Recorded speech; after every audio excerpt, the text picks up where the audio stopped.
of budget. Tax waivers are a function of budget.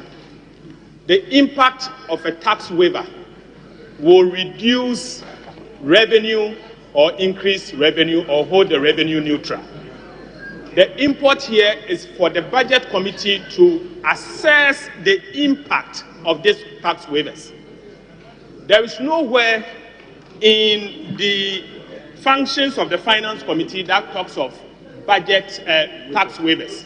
Mr. Speaker, you can talk about the overall fiscal impact, but my view, Mr. Speaker, at the minimum, the finance committee must sit together with the budget committee, because the budget committee will have to assess the impact of these tax waivers on the national budget. For example, today, the minister responsible for finance is to present a media review, and we will have estimations of revenues. Now, we are being called upon to exempt some of this in a form of tax waivers. The impact will be on the budget, and the budget committee is the only committee with that mandate to assess the impact of these tax waivers. So, Mr. Speaker, I beg to say that the budget committee must sit together with the finance committee in approving these tax waivers. Otherwise, you approve one thing, and then the impact of this budget, of these tax waivers, will not be known. Will not be known. And if we are interested in the impact or the analysis of the entire tax waivers, I humbly submit that the budget committee must be the one leading this, and the finance committee must support them. Thank you, Mr. Speaker. Honorable Minority Leader, that is an excellent submission, but you yourself read the standing orders. And so, if you read the one on the Finance Committee, 2262, says the committee shall have A, referred to it, matters that relate to monetary and fiscal policies, loans and financial transactions generally. Refer, that is the underlying word. And so if I'm to refer a matter, which committee am I to refer it to? Finance Committee. But the Budget Committee may, as you refer to, analyze and report to the House the impact of tax waivers on the economy. And so if I am to perform my duty of referring matters, definitely following the standing orders, I have to refer it to the Finance Committee. But if your call is that, and I have no problem with that call, that we should also allow the Budget Committee to join the Finance Committee to consider the referral, I have no problem with that. That I can do the referral. Yes, please. Mr. Speaker, first of all, you've nailed the point, and I will not belabor, except to say that it is only the Finance Committee that has its mandate well engraved in the Constitution, and it's clear. If at any point in time a referral is made and we see the need to add leadership of a particular committee to assist by way of some technical support, that is fine. If that call comes, I would support it. But I do not want us to set a very bad precedent that would come and haunt us tomorrow. So, Mr. Speaker, I would not belabor. If any referral on tax waiver comes and we think that we should get the leadership of the Budget Committee on, so be it.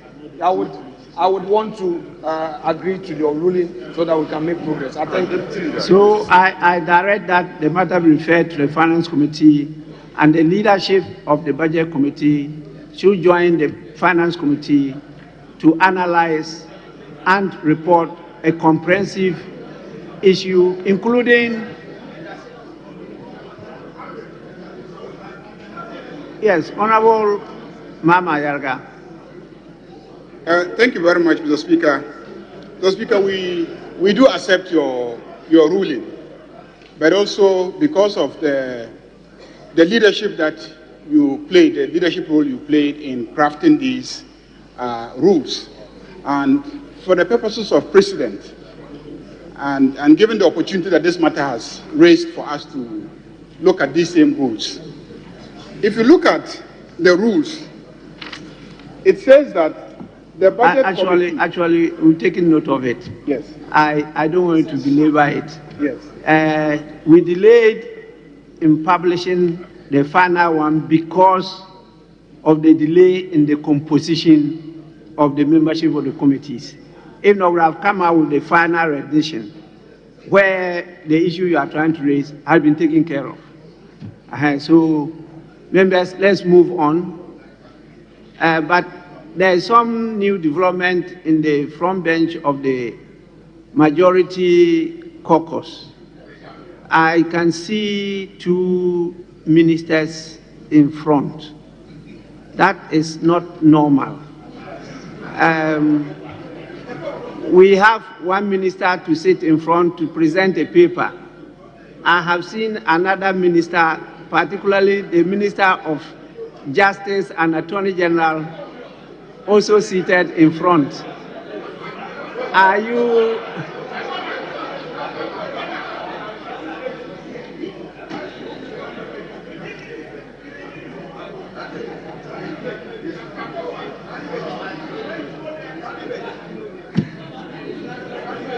Honorable members,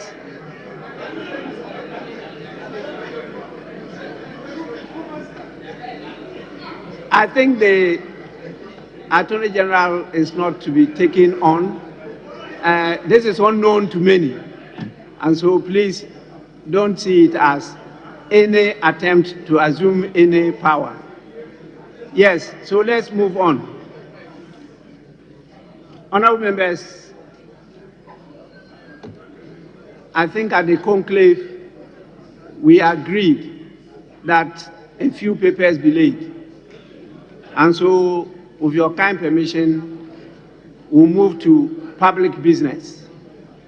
Public business. At the commencement of public business, yes, Majority Chief Whip.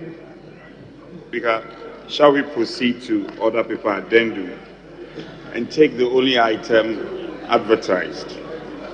And Speaker, let me seek your leave for the business to be taken by the Deputy Minister instead.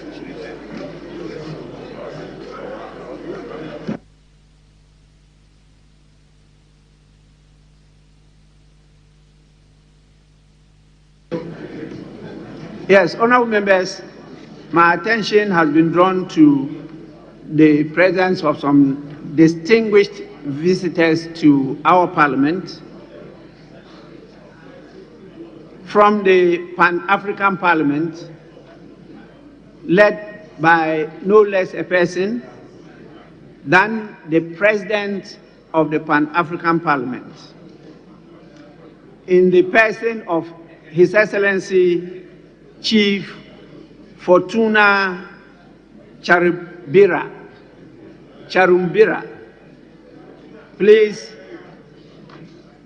because of the numbers today, they are seated at the left side of the speaker. So you have to acknowledge His Excellency Chief Fortuna Charumbira. He is the president of the Pan-African Parliament. You know, it's situated in South Africa.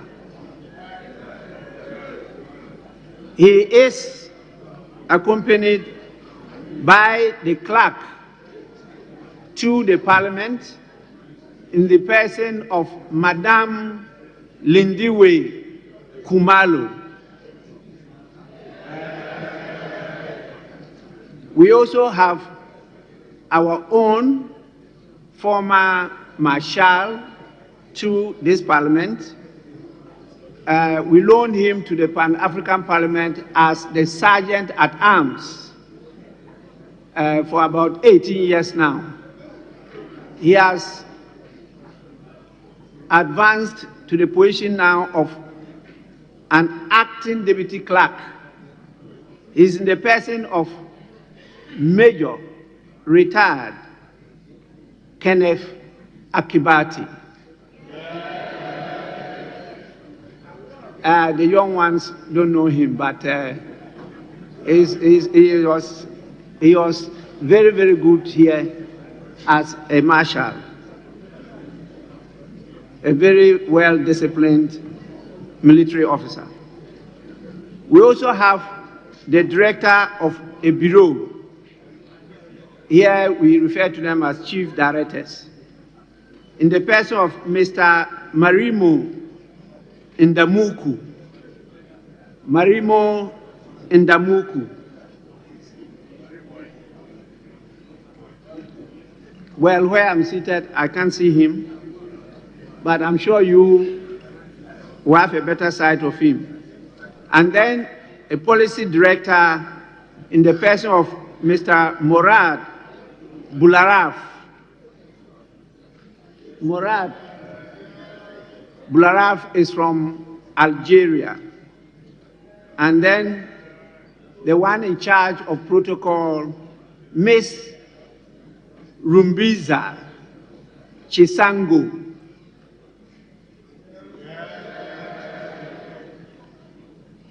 Honorable members, they came to attend the AU conference and decided to pay a courtesy call to the members at home here, which is their home, and on your behalf, I did welcome them when they paid a courtesy call on me.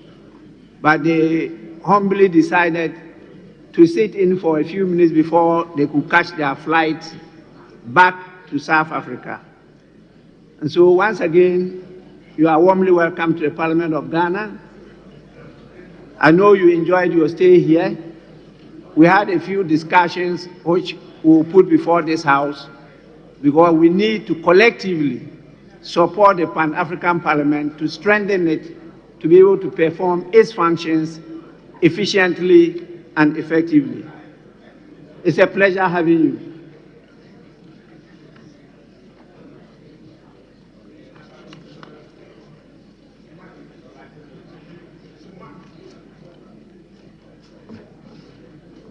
Honorable members, order paper addendum is just a one-pager.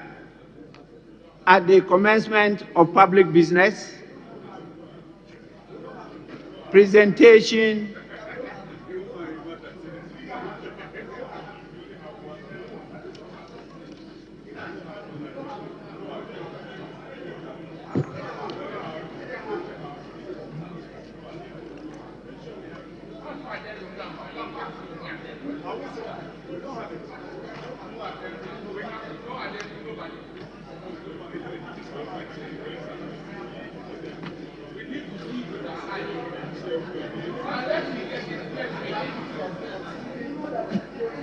Yes, Majority Chief Whip.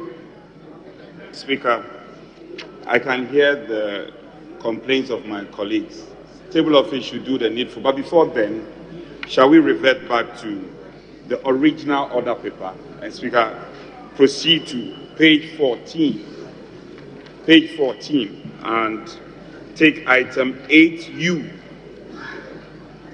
I.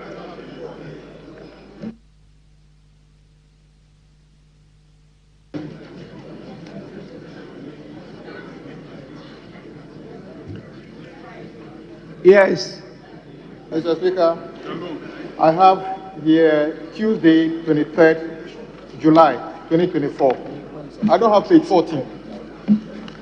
So that's my page 14. So why did you decide not to give me page 14?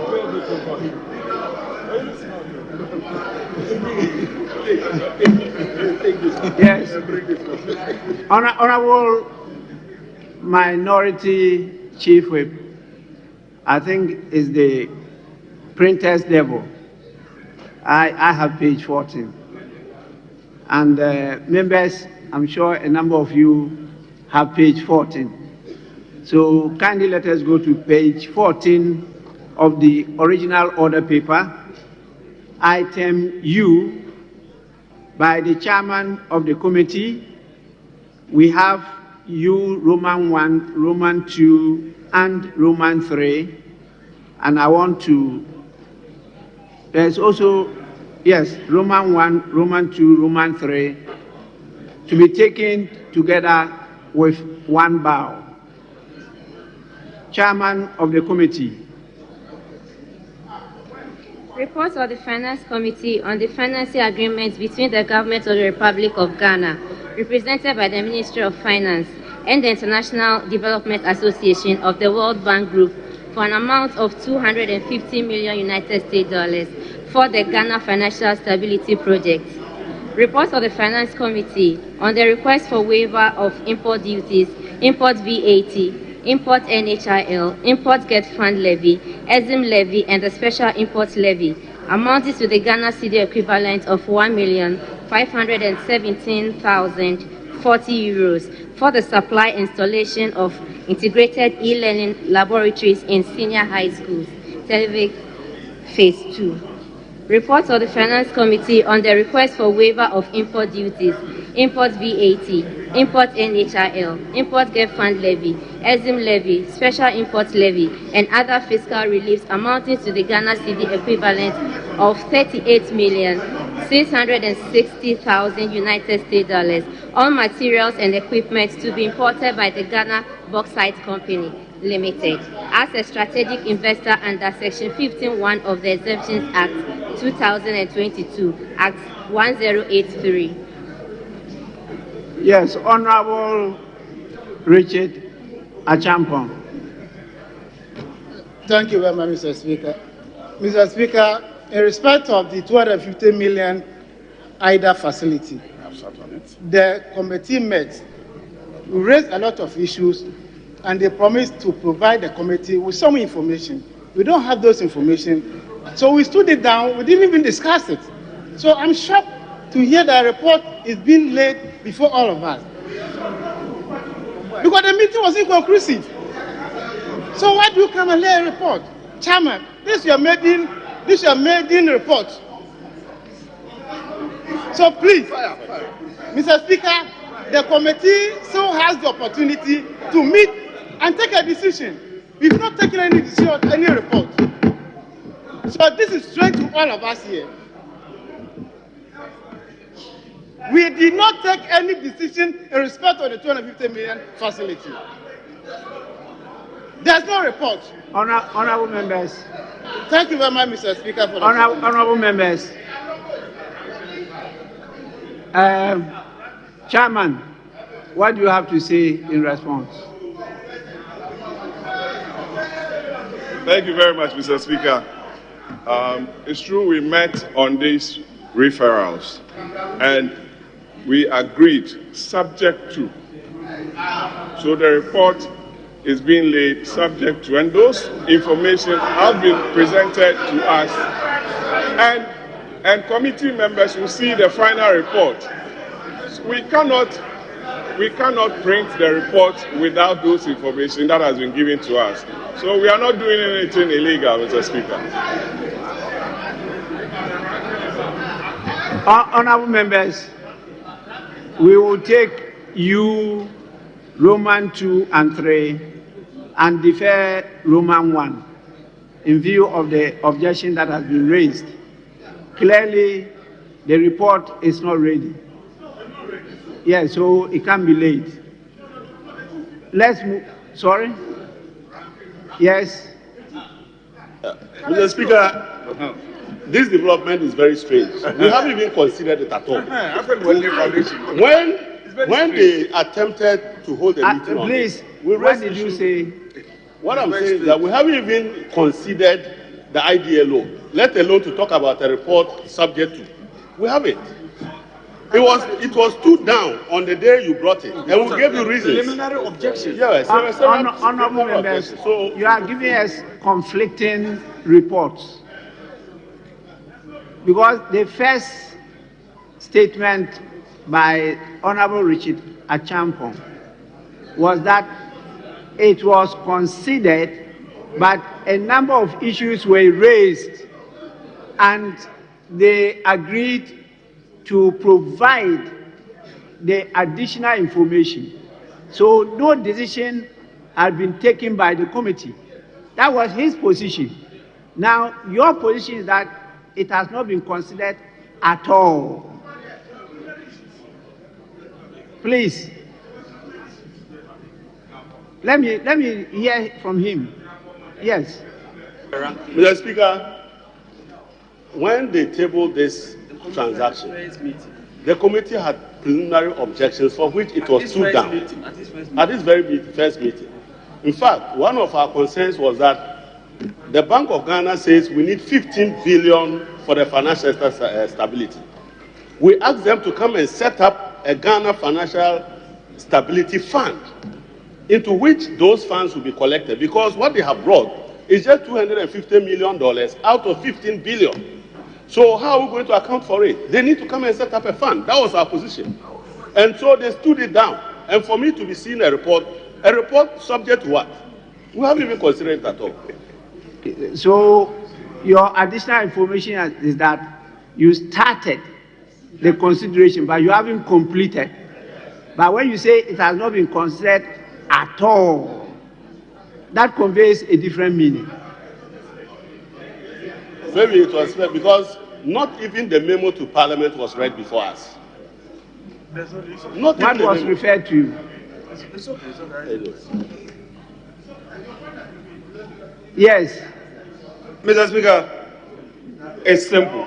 You referred this very document to the Finance Committee. At our first meeting, the very first meeting, we raised some preliminary issues, and we concluded, all of us, that based on the preliminary issues, we will stand down the consideration, provide us with those preliminary issues in terms of information that will help us to do a further consideration of this referral. We've not done that. So there cannot even be a report. It's as simple as that, Mr. Speaker. Thank you very much. Yes, but that is in respect of you, Roman 1. Yes. And that is what I have deferred. But I said you, Roman 2 and 3 are laid accordingly, and the reports should be distributed to all members of Parliament. The you, Roman 1 is deferred for further consideration by the committee. Yes, let's move on. Yes. Mr. Speaker, for the past 2 weeks, we've had situations where papers have been late, reports have been late, and we complain that 24 hours after the report or the documents have been laid, members were not given copies. Mr. Speaker, the new chairman of the Finance Committee has just laid a report that some said the report exists, some said it doesn't exist. Mr. Speaker, I want you to direct the table office to start the distribution of what the chairman has laid today, so that we don't have to come tomorrow demanding the report. So if indeed the report exists, the one that you have allowed to be laid, Mr. Speaker, we want to see the table office distributing those reports now, so we don't have to call for it tomorrow. It is very important. Mr. Speaker, things are late. We never see it. I know the public get the impression that we have seen it. Mr. Speaker, to avoid that, once it has been laid, let the table office distribute them for us to see today, so that we don't get ourselves into trouble again. Mr. Speaker, thank you for the opportunity.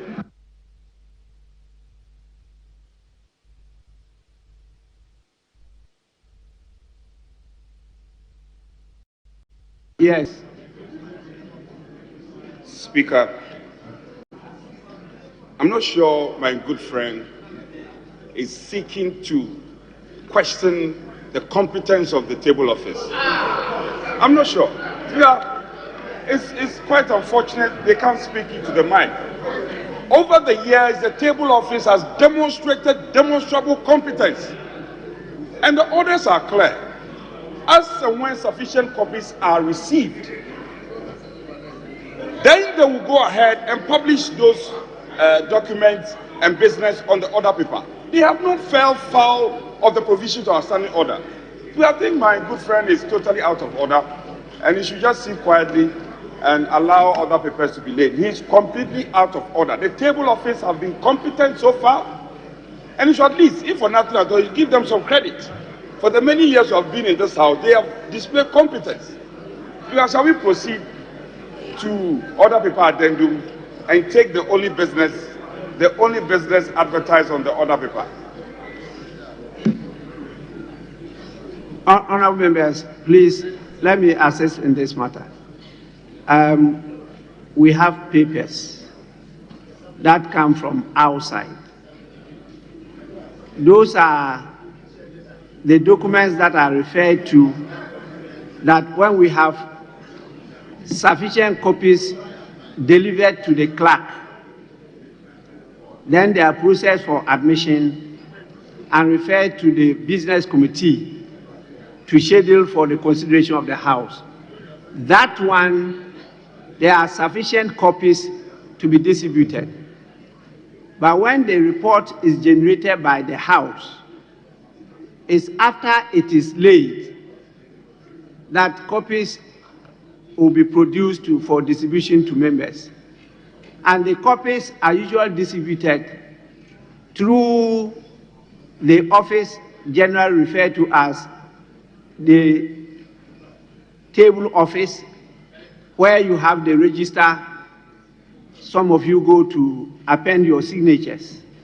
They put it in your, you call them pigeonholes. That's where they put them, and that's where you collect them.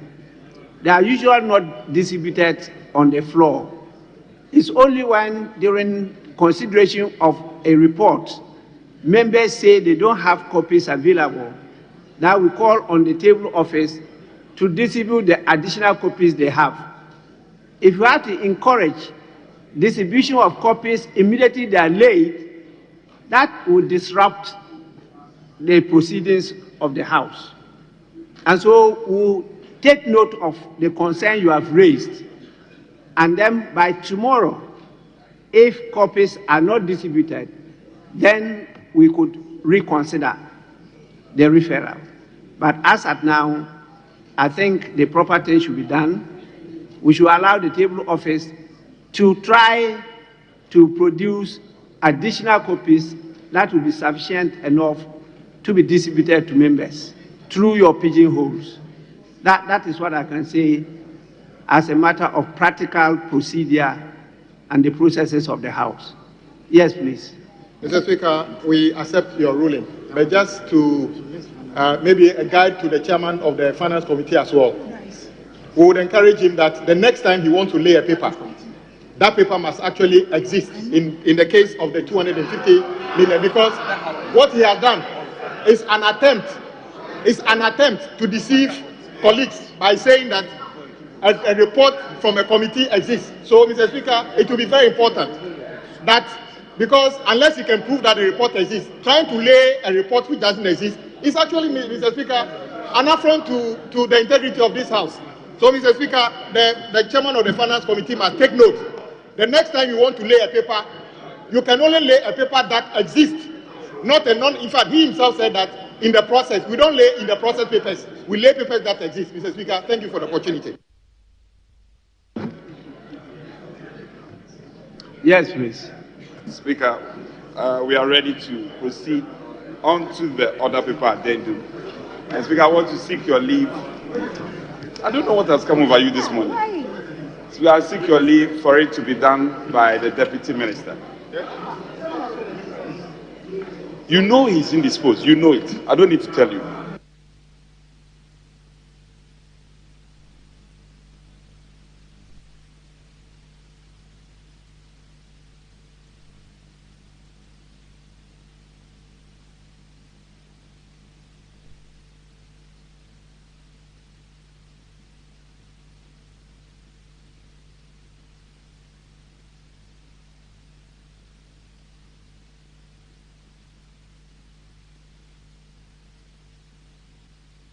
Sorry, my attention was distracted by the clock. So I didn't hear what you said. Yes, Other please. paper addendum.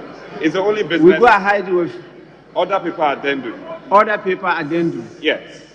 And we have sought your leave for it to be done by the Deputy Minister. Yes, please. Honorable members.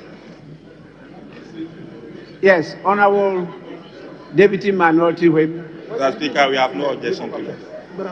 Honorable members, order paper addendum, presentation and first reading of bills, Ghana Shippers Authority Amendment Bill 2024, Minister for Transport. An act to establish the Ghana Shippers Authority to regulate the commercial activities of shippers and shipping service providers in the shipment, storage and delivery of international trade cargo by sea, air and land, and to provide for related matters. Honorable members, the bill is presented to the House accordingly and referred to the Committee on Transport for consideration and report to the House. I want to encourage other members, particularly members of the Committee on Constitutional and Legal Affairs, to assist the Committee on Transport in its deliberations. Honorable members, before I proceed, we have other visitors. You can see the public gallery is full. We have visitors from a number of institutions, and it's important I recognize their presence before we proceed. We have 69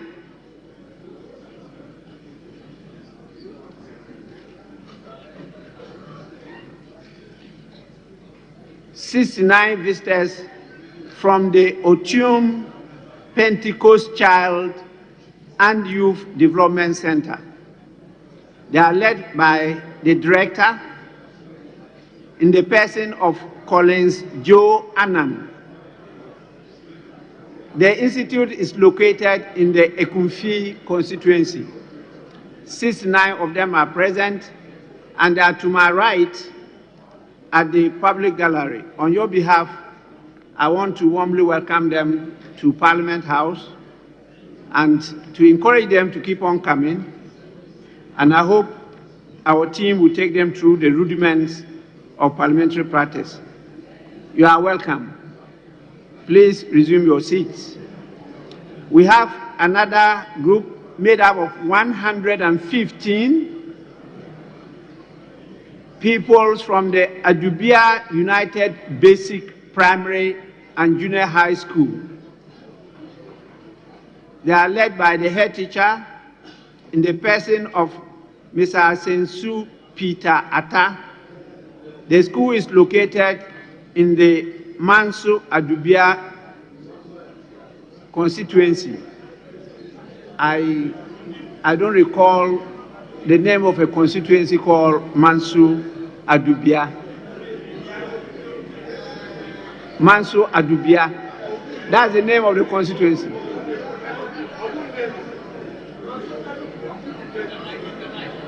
Manso Adubia. It's Manso Adubia, Mr. Speaker. Adubia. Adubia, ADU. Manso Yes. Adubia. That is one of the new creations. No, it's been here since 2013. 2020. 2013. Created in 2013. 2012. 2012. I'm not sure you are right. Not even 2012. Yeah, Mr. Speaker, it was created in 2012, but came to being in 2013. And I've been in this chamber since 2013. And yeah, I recognize your face. Sure, but that is the name of the constituency. Listen, only, all right. Mr. Speaker, on the Government Assurances Committee, you were our special patron, and I was the chairman. And I always interacted with you here in this very chamber. Thank you. I used to refer to the constituency as Manso constituency. I didn't know that there was a Dubia attached to it. Yes, there are two Manso constituencies. It used to be one. Yes. And then in 2012, it was split into two. The Manso Nkwanta and Manso Edubia. Oh. That's all. So it used to be one constituency. Thank you so much. We have also students from Gomwa East constituency. There are 79 in number from the Hope College. They are led by the head of department in the person of Thomas Kodo. Yes, there are also quite a number here. And we also have, please resume your seats. We also have students from Insian Senior High School, Axim Girls Senior High School, Axim Community Tech, Jiraman Senior High School. These are all located in the Evaluate Ajumuro Jira constituency, and they are led by the group leader in the person of Mr. Albert Saki.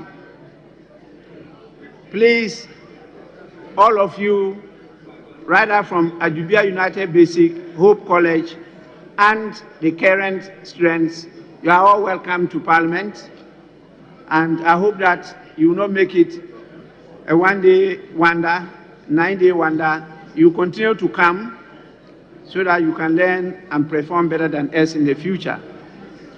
With this, I move on. Please resume your seats.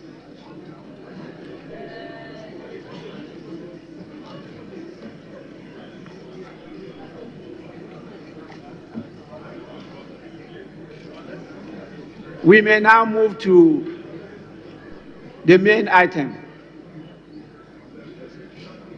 Yes. Speaker, with respect, before that, shall we take the last business on the original order paper, page 15, item 8W and 8X on page 15.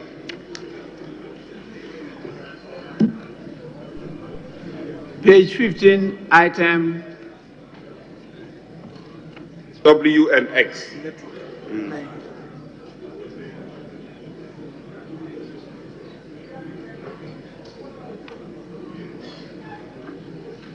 Honorable members,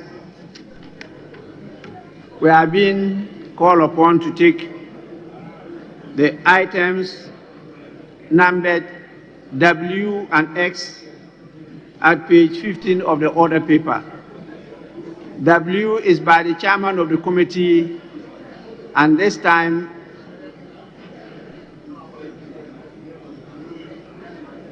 it's a joint committee. Mines, now we have committee on energy, and then another committee on lands and natural resources.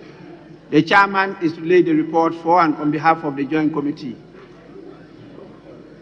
Reports of the Joint Committee on Mines and Energy and Lands and Forestry on the Songo Salt Mining undertaken by Electrochem Ghana Limited.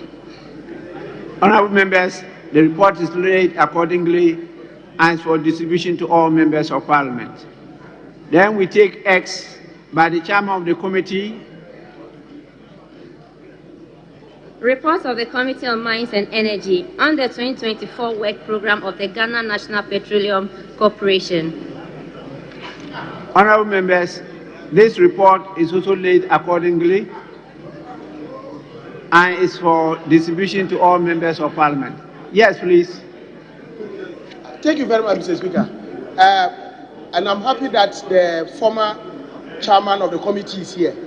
As far as you know, there were some provisions that were made in the report, and those monies were not going to be used by GNPC. and we asked that they should bring us a report from the Ministry of Energy to show us how those monies were going to be expended, or else it should be expunged. Since then, they have not returned to us. 3 days ago, I drew the attention of the clerk to it, and I'm happy that the former chairman is here. And so for them to have a report being late, when we have not agreed on that, I'm sorry that my ranking is not here. Another kangaroo laying. And why is the old chairman laying that? Yes, that's the point I'm Yes, making. Chairman, yes. And we're talking about almost $45 million. Yes, I want to hear from the chairman of the committee. Yes, please. Yes. Honorable Speaker, some issues were raised, and we pushed them to furnish the answers to your clerk. They are all there for their perusal, but they do not affect the substance of the matter. So when you are on your feet and you still want to interrogate, it is up to you. But whatever was required, all the residual issues are with the clerk. So I will crave the indulgence of Mr. Speaker that my good friend should liaise with the clerk so you can internalize all the papers you need, which you can use for arguments on the House floor. But the substance of the document, we have not departed from it. All the residual matters are with the clerk, with respect. Mr. Chairman, Mr. Speaker, you have a situation where GMPC is asked to contribute huge sums of money, millions of dollars, to the Ministry of Energy for a project nobody knows what the project is about. And all we asked was that give us a report of give us a report on what the project is all about, the scope of the report, the amount involved, and the justification why GMPC should be funding that. And as we speak, they have not brought it. And you incorporate that, and for us to approve it. I mean, that's so wrong, and that cannot. This is a very material issue. That and besides that, you see, he was a very fantastic chairman, and I liked him. But as we speak now, I don't know what capacity he was speaking on. That's all. Well, what I heard the chairman to have said is that the documents have been deposited with the clerk to the committee, and therefore you could get copies from the clerk to the committee. That is what the chairman said. Yeah, yes, let me hear. Chairman, we needed to have that report, and then meet to see as to whether we agree that that allocation should be made. We have not met. But power, we will vote against it. Yes, Deputy Minority Leader. Honorable Speaker, I think the Honorable Member, Honorable Powell, was right. I was in that meeting, and those requests are made. But I think it's important to know that what we're expecting are very important and must find expressions in this report. And so, yes, if they are with the clerk, it's important. If members have not seen it and expressed their views on those reports, and we lay the report, we will not be doing a good service to this House. So I would strongly suggest that we stand down on this report, we make sure that members have opportunity to see those reports, and then we can really come back and lay the report. Yes, Chairman, what do you say to a request? With the greatest of respect to the former Minister for Energy, the matters they are complaining of are residual matters which are with the clerk. So when you go and internalize what they've left for us to see, that could be part of your submissions on the floor. But it doesn't change substantially the content of the work program. That is what I'm trying to say. Because they raised issues, they wanted to look at some documents. The documents have been furnished. But those matters are not at the core of the work program. So I don't see why it should hijack, what we are doing. When you are on your feet and you've gone to the clerk to see the documents, it can be part of your contribution at the House floor. But it doesn't change substantially the work program. It doesn't change it at all. Ranking member.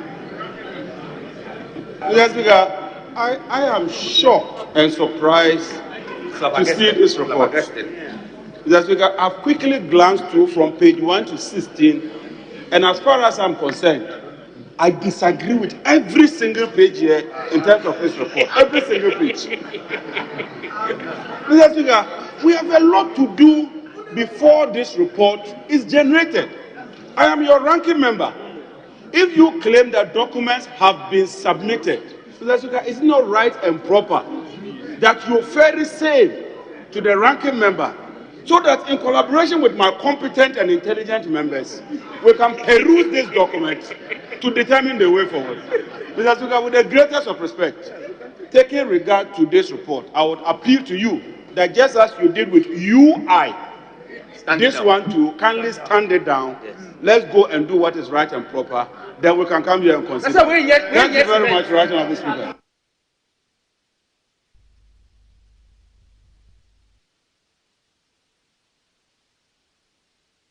Yes, Honourable Minister, Trade and Industry. Mr. Speaker, thank you very much for the recognition. Mr. Speaker, I just looked at my time. The battery works all right. I checked with the other ones. Mr. Speaker, it's 3 o'clock. Mr. Speaker, we thought that there was a specific item that almost everybody came here, Mr. Speaker, for, and that is for the presentation of the mid-year review. Mr. Speaker, the Energy Committee matters, we could resolve it at the appropriate time. All the matters, Mr. Speaker, that you find here, we can resolve at the appropriate time.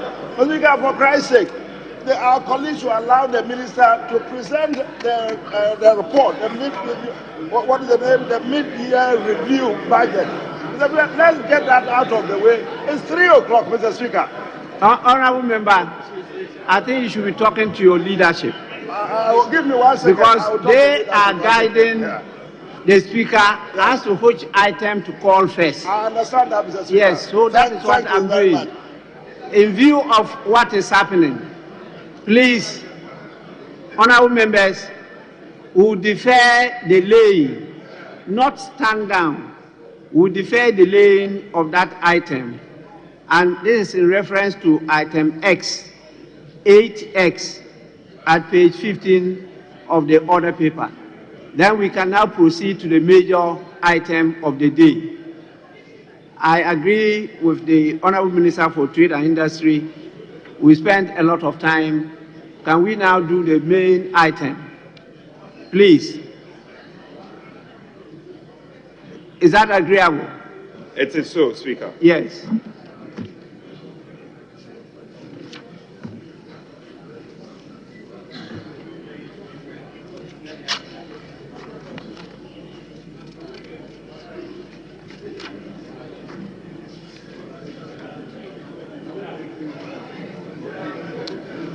Honourable members, item 6 is at page 2 of the original order paper. Statements. Mid-year review of the budget statement and economic policy of the government of Ghana for the 2024 financial year. Minister for Finance.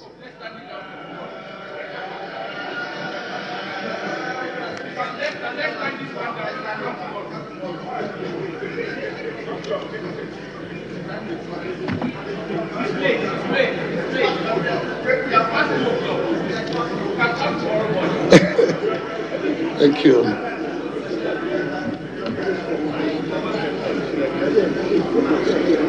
The Right Honourable Speaker, honourable members of Parliament, on the authority of His Excellency President Nana Addo Akufo-Addo, I present to you the mid-year fiscal policy review of the budget statement and economic policy of the Government of Ghana for the 2024 financial year.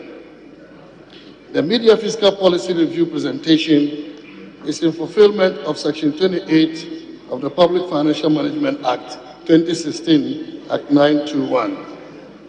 Mr. Speaker, this statement is an abridged version of the mid-year fiscal policy review of the budget statement and economic policy for the 2024 financial year. I respectfully request that the entire mid-year fiscal policy be captured in the Hansa. Mr. Speaker, I want to begin this mid-year policy review by expressing my gratitude to His Excellency, the President and Commander-in-Chief of the Ghana Armed Forces, Nana Addo Akufo-Addo, for appointing me to serve as the Finance Minister, especially at this critical time in our nation's history.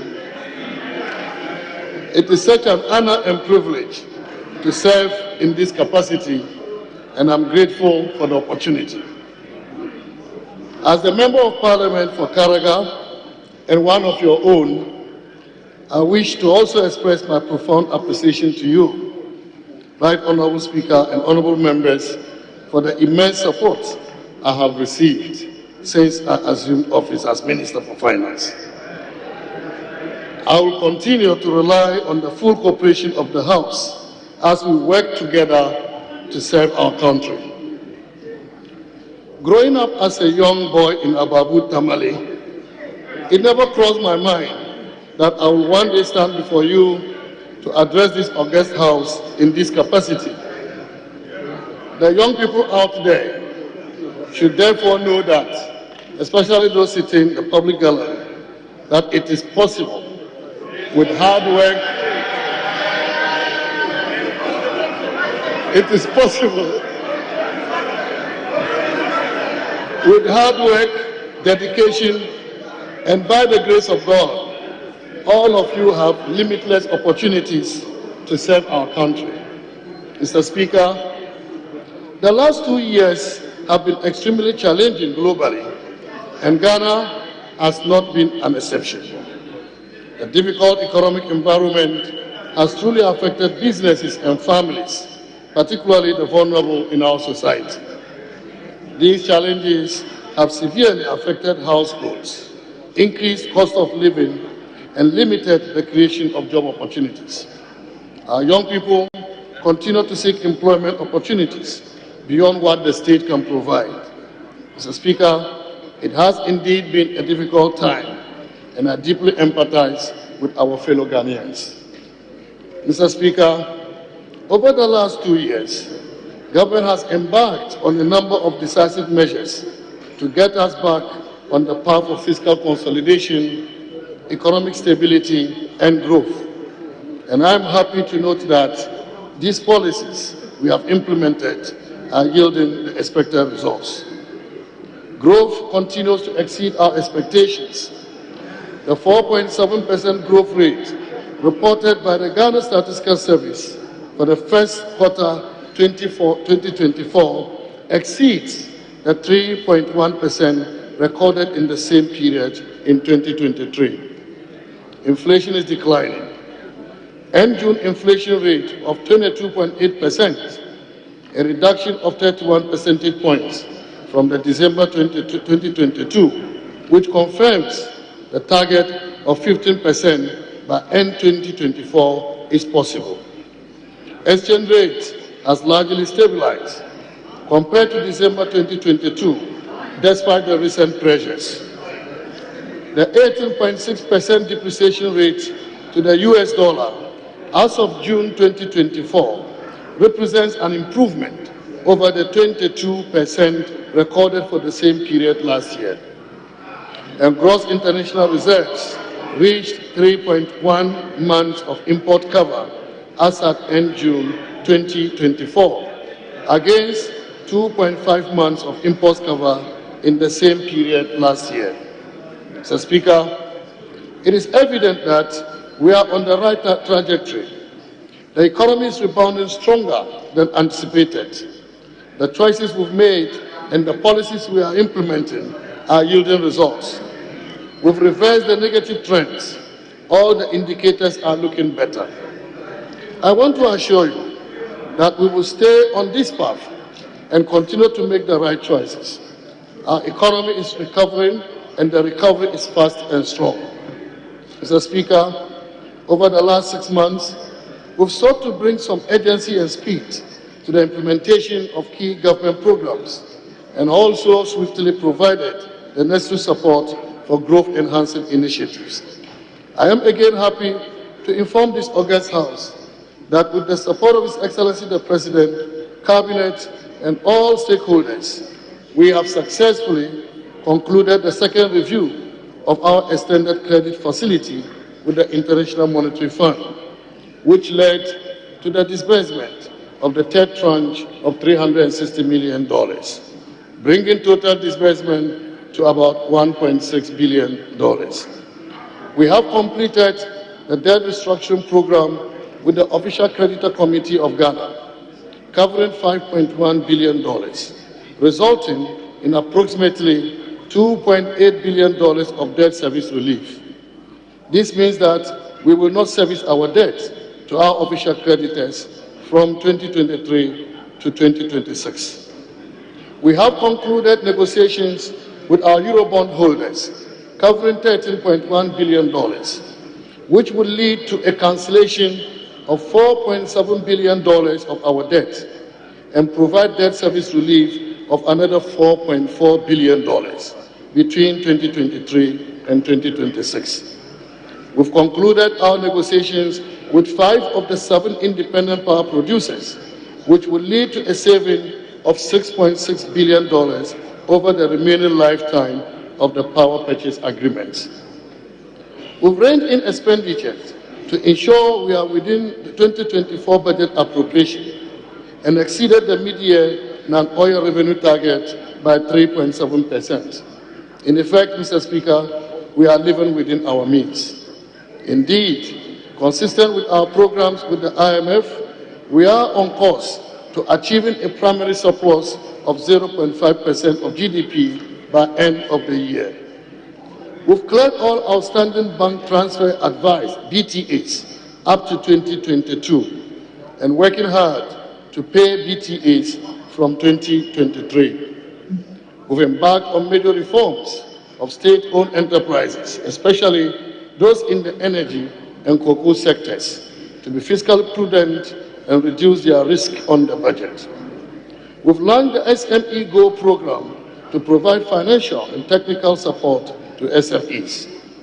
We've disbursed 5.4 billion Ghana cedis to support LEAP, school feeding program, capitation grant, and NHIS since January 2024 to reduce the burden on the vulnerable in our society. We've spent about 1.5 billion Ghana cedis to support 1,488,575 students under the free senior high school program between January and June this year. We've paid about 12 billion Ghana cedis to bondholders under our domestic debt exchange program since February to demonstrate our commitment to the program. Mr. Speaker, we've invested almost 10 billion Ghana cedis in the road sector since January 2024 to enhance transportation and spur growth. I can also confirm that government has secured equipment to complement the efforts of our local authorities in improving community roads nationwide. Mr. Speaker, in line with our commitment to infrastructure development, we continue to make progress on projects such as Onfanoti Teaching Hospital, Ofanko Nsawam Road, Keta Water Supply, Obichebi Lamte, and Flower Pot interchanges, the 3 bypasses on the Kumasi-Accra Highway, and the Tema-Mpakadam Railway Line. We've completed the Prempeh the First International Airport in Kumasi and the Yakubu Tali International Airport in Tamale. Agenda 111 hospitals are at various stages of completion. We have completed the Afari Hospital in Kumasi and many other hospitals across the country. To advance our digitalization drive and expand our unique identification system, we've invested about 135 million Ghana cedis in the National Identification Program since January 2024. Mr. Speaker, this significant progress has been underpinned by an environment of enhanced and inclusive engagement with key stakeholders. These engagements have provided useful feedback, improved our understanding, and boosted our cooperation with stakeholders. Mr. Speaker, the stabilization is real. We are determined to stay the course on our fiscal consolidation program. Increased attention will continue to be given to prudent management of approved expenditures and improved revenue mobilization. We will also continue with our programs of delivering critical physical and digital infrastructure. To generate economic activity and increase growth, we will focus on increasing our investments in the road sector under the Economic Growth Improvement Program area. This program will ensure that roads are built to connect producing areas to market centers and to key tourist sites. Accordingly, certain critical economic roads have been prioritized. We are structuring a financial arrangement that will ensure the timely completion of these strategic roads: the Accra-Kumasi Highway, Accra-Takoradi Highway, Takoradi-Agona-Nkwanta Junction, and Tema-Afenya Road. We will work with the private sector to close the national housing deficit and optimize land use in urban areas. We will use public-private partnership to deliver public infrastructure projects. Mr. Speaker, Cabinet has also granted approval for the disbursement of an additional 1.5 billion Ghana cedis to provide relief and bailout for those whose funds have been locked up in the fund management companies. The establishment of a framework for the reintroduction of road and bridge tolls in 2025. The operationalization of the integrated property tax system and a review of the fiscal responsibility rules to include a debt rule to support debt sustainability, as well as the establishment of independent fiscal council. Mr. Speaker, our outlook for the rest of the year also takes cognizance of key risks. The IMF this month has already noted that the global economy is in a sticky spot. Upside risk to inflation and their impact on interest rates remain. These coexist in an environment of escalating trade tensions and increased policy uncertainty. On the domestic front, we recognize the need to meet large debt service payments relating to our just-ended debt operations.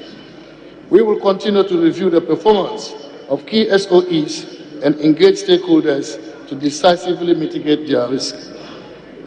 Despite these significant risks, this mid-year fiscal policy review reassesses government's commitment to pursue growth in a context of fiscal consolidation and debt sustainability. Mr. Speaker, the developments in key operations for the economy, as at mid-year, have prompted shifts in some of the assumptions that underpin the 2024 budget, presented in November 2023. There have been changes in amortization, interest costs due to the external debt operations, and disbursement forecast for externally funded projects. In this regard, we will remain within the appropriation for 2024. Accordingly, Mr. Speaker, we are not seeking supplementary funds in this mid-year review. We are determined to be more efficient, strategic, and intentional to enrich and entrench fiscal consolidation and strongly promote growth. Mr. Speaker, in today's presentation of the mid-year policy review of government, I'll provide updates on the following key areas: an update on the macro and fiscal performance for the year 2023, a review of the implementation of the 2024 budget for the first half of the year, the current economic developments and outlook, progress made on the implementation of key government policies, particularly of the IMF-supported PCPEG, the status of Ghana's debt restructuring program, efforts at pursuing growth and development within a stable macroeconomic environment, and the status of implementation of government programs, among others. Mr. Speaker, global growth projections indicate a moderation from 3.5% in 2022 to 3.3% in 2023. This trend is expected to vary slightly into 2024, with a growth of 3.2% and 3.3% in 2025, according to the July 2024 update of the World Economic Outlook. The forecast for sub-Saharan Africa point to an uptick from 3.4% in 2023 to 3.7% and 4.1% in 2024 and 2025 respectively. This growth trajectory is supported by the reversal of earlier anticipated weather-related shocks and ongoing improvements in supply conditions. Mr. Speaker, global headline inflation is expected to decline from 6.7% in 2023 to 5.9% in 2024, and further to 4.4% in 2025. This is according to the World Economic Outlook update for July 2024. In the sub-Saharan Africa region, headline inflation is projected to decrease to 6% in 2024 from 10% in 2023. However, about one-third of the region's countries continue to experience double-digit headline inflation, largely influenced by the pass-through impacts of significant currency depreciations. Mr. Speaker, gold prices have reached record highs, rising by 8% annually due to safe haven flows and robust central bank buying. Prices are expected to increase moderately to $2,100 per ounce throughout 2024.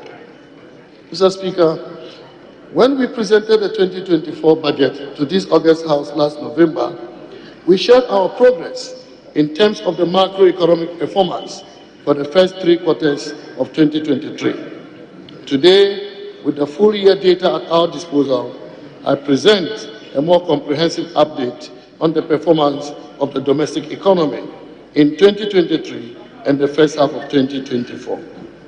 Mr. Speaker, the year 2023 was characterized by improved macroeconomic stability, resilience, and gradual recovery. Despite the persistent global headwinds stemming from the aftermath of the COVID-19 pandemic and the Russia-Ukraine conflict, we observed some encouraging developments. We witnessed a gradual shift towards economic stabilization, with most key macroeconomic indicators showing signs of improvement, including growth, proving to be more resilient and robust than initially programmed.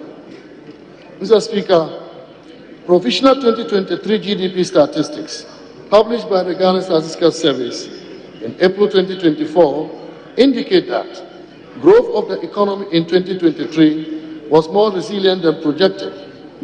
The economy expanded by 2.9% against a target of 1.5%, whilst non-oil GDP grew by 3.3%. In the first quarter of 2024, growth was 4.7%, the highest growth recorded since the second quarter of 2022. This growth largely reflected an expansion in the industry sector, which recorded a growth of 6.8%. Mr. Speaker, headline inflation decelerated significantly to 23.2% as at end December 2023, representing 31.4 percentage points reduction from the peak of 54.6% recorded in December 2022. In June 2024, headline inflation declined to 22.8%. The decline in price pressures was broadly driven by tight monetary policy stance, ongoing fiscal consolidation of government, and low volatility of transport fares due to stable crude oil prices. Mr. Speaker, in 2023, interest rates broadly showed downward trends at the shorter end of the yield curve, whilst rates at the longer-dated segment of the market remained stable. The 91-day and 182-day Treasury bill rates decreased to 29.4% and 31.7% in December 2023, and further down to 24.9% and 24.6% in June 2024, coming down from 35.5% and 36.2% recorded in December 2022. Mr. Speaker, the banking sector rebounded in 2023 with an improved balance sheet performance in December 2023 on the back of increased liquidity flows from deposits and shareholders' funds. Total assets increased by 29.7% to 274.9 billion Ghana cedis as at end December 2023. Total investment also increased by 47.5% to 100.2 billion Ghana cedis, driven by the bank's reallocated portfolios towards short-term investment in response to the increase in short-term money market rates. Mr. Speaker, developments in Ghana's external sector in 2023 was marked by a general reduction in external payments, resulting in a current account surplus and reduced capital and financial account outflow. Consequently, the overall balance of payment recorded a surplus of $461.6 million. The current account improved to a surplus of $1.41 billion, driven by a strong growth in remittances as the reforms in the fintech ecosystem started to yield positive results. Mr. Speaker, for the first half of 2024, the trade balance recorded a provisional surplus of $1.81 billion, higher than the outturn of $1.6 billion recorded in the corresponding period of 2023. This was the result of a larger increase in exports, which outweighed the increase in imports. The improved trade surplus, together with an even stronger growth in remittances and the lingering reduction in income payments due to the debt standstill, resulted in larger current account surplus of $1.28 billion, and this is 1.5% of GDP. This is recorded in the first half of 2024. This compares with a current account surplus of $863 million, 1.1% of GDP, registered in the same period a year ago. Mr. Speaker, gross international reserves stood at $5.9 billion, equivalent to 2.7 months of import cover for goods and services at the end of December 2023.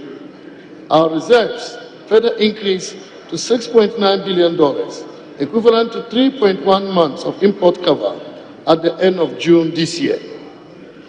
Mr. Speaker, the Ghana cedi experienced a relatively moderate depreciation against major international currencies in 2023 compared to the previous year. Cumulatively, the Ghana cedi depreciated by 27.8%, 31.9%, and 30.3% against the US dollar, the pound sterling, and the euro, respectively, in 2023. In the first half of 2024, the cedi depreciated by 18.6%, 17.9%, and 16% against the US dollar, the pound sterling, and the euro, respectively. This compares to a depreciation of 22%, 26.3%, and 23.8% against the US dollar, the pound sterling, and the euro, respectively, in the first half of last year.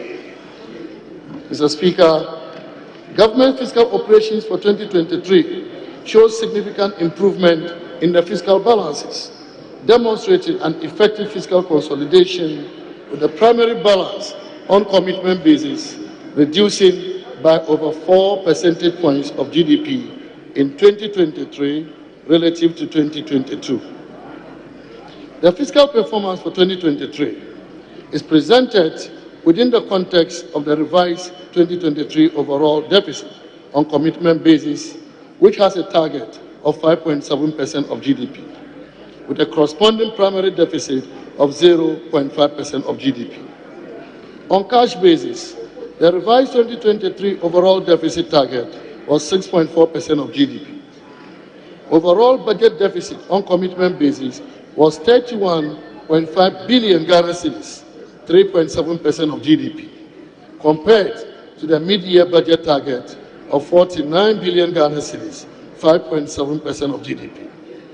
primary balance on commitment basis was a deficit of 2.2 billion Ghana cedis, 0.3% of GDP, which was an improvement over the deficit target of 4.1 billion Ghana cedis, 0.5% of GDP, and a significant improvement from the deficit 4.3% of GDP recorded in 2022.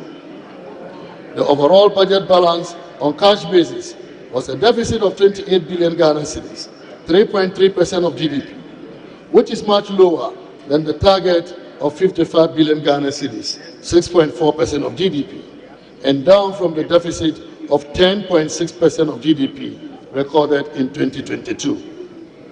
Primary balance on cash basis was a surplus of 1.4 billion Ghana cedis, 0.2% of GDP, which is an improvement compared to the deficit target of 10.1 billion Ghana cedis, that is 1.2% of GDP, and the deficit 3.2% of GDP recorded in 2022.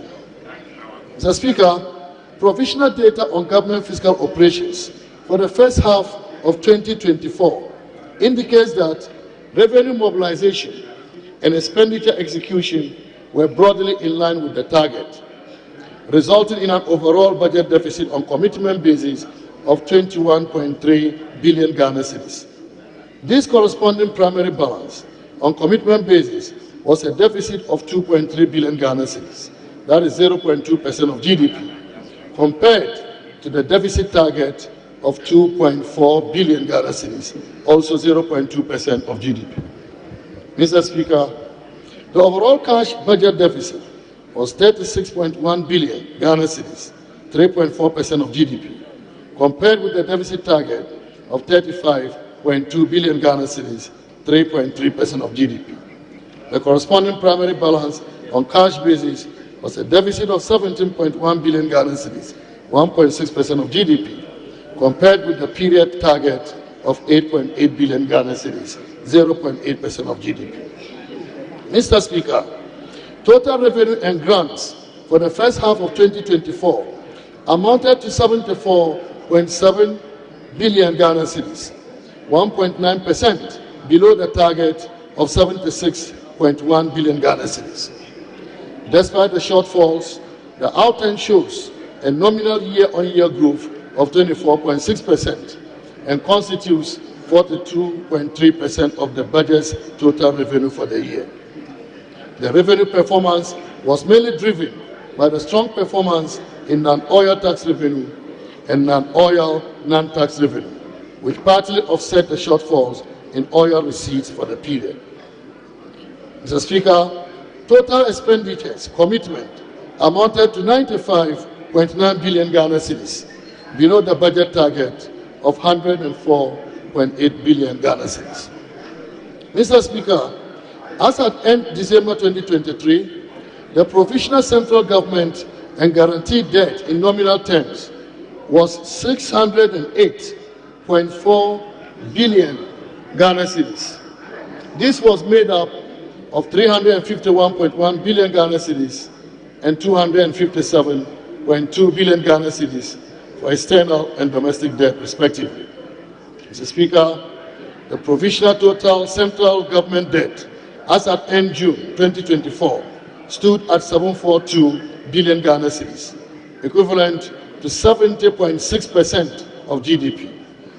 This indicates an increase of 22% due to the effect of the cedi depreciation and disbursements from creditors. The stock consists of external debt of 452 billion Ghana cedis and domestic debt of 290 billion Ghana cedis, representing 60.9% and 39.1% of the total debt stock, respectively. As a percentage of GDP, external and domestic debt represented 43% and 27.6%, respectively. Mr. Speaker, Ghana's medium-term macroeconomic and financial outlook and prospects remain positive and favorable despite the challenging global environment. The ongoing improvement in the implementation of the IMF-supported post-COVID-19 program for economic growth reinforces our commitment to navigate through global uncertainties and address domestic challenges. Government's unwavering dedication to maintaining macroeconomic stability, promoting investment, and enhancing social protection programs continues to re-echo our objective of building back better. Mr. Speaker, it has become necessary to revise the 2024 macroeconomic framework due to recent domestic and global economic developments, including the impact of the debt restructuring. Mr. Speaker, key revisions to the macro fiscal targets for 2024 include overall real GDP growth rate revised upwards from 2.8% to 3.1%. Non-oil real GDP growth rate is revised upwards from 2.1% to 2.8%. Growth in GDP deflator scaled down from 20.2% to 17.5%. Nominal overall GDP has been revised from 1.050 billion Ghana cedis, that is 1 trillion Ghana cedis, to 1.020 billion Ghana cedis. Non-oil GDP has been revised from 979 billion Ghana cedis to 977 billion Ghana cedis. End-period head inflation remains unchanged at 15%.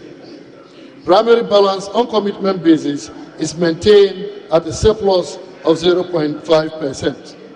And gross international reserves, including oil funds and incumbent or pledged assets, to cover no less than 3 months of imports. Mr. Speaker, accounting for these developments, the revision of the 2024 fiscal framework indicates that the primary balance on commitment basis remains unchanged at the targeted surplus of 0.5% of GDP, in line with the IMF-supported PCPEC objectives. Mr. Speaker, total revenue and grants have been revised upwards by 0.5% to 177.2 billion Ghana cedis in 2024, from the 2024 budget target of 176.4 billion Ghana cedis. This largely reflects increase in non-oil tax revenue, which has been increased from 14.8 billion Ghana cedis to 15.6 billion Ghana cedis to reflect dividends from interest accrued in the ESLA accounts.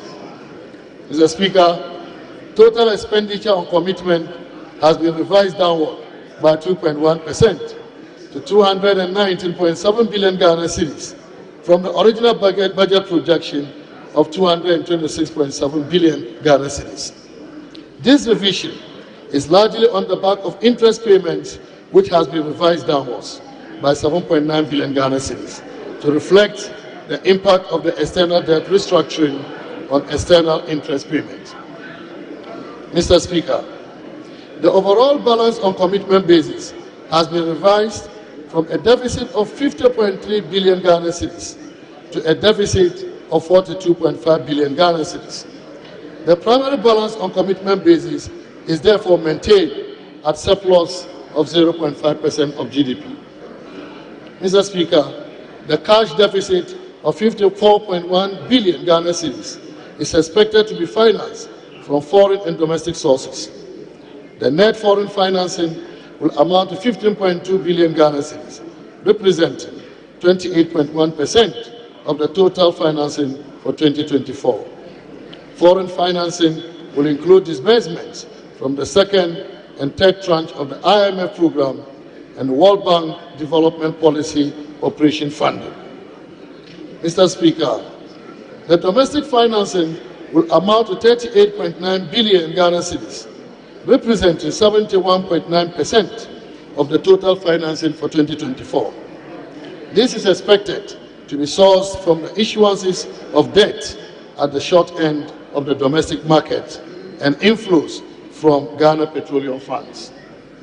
Mr. Speaker, the 2024 medium-term debt strategy will continue to build on the strategy implemented in the first half of the year. The strategy will focus on an appropriate financing mix aimed at supporting fiscal consolidation without compromising macroeconomic stability and debt sustainability. Mr. Speaker, I am pleased to report that government has made substantial progress since the completion of the domestic debt exchange program in September 2023.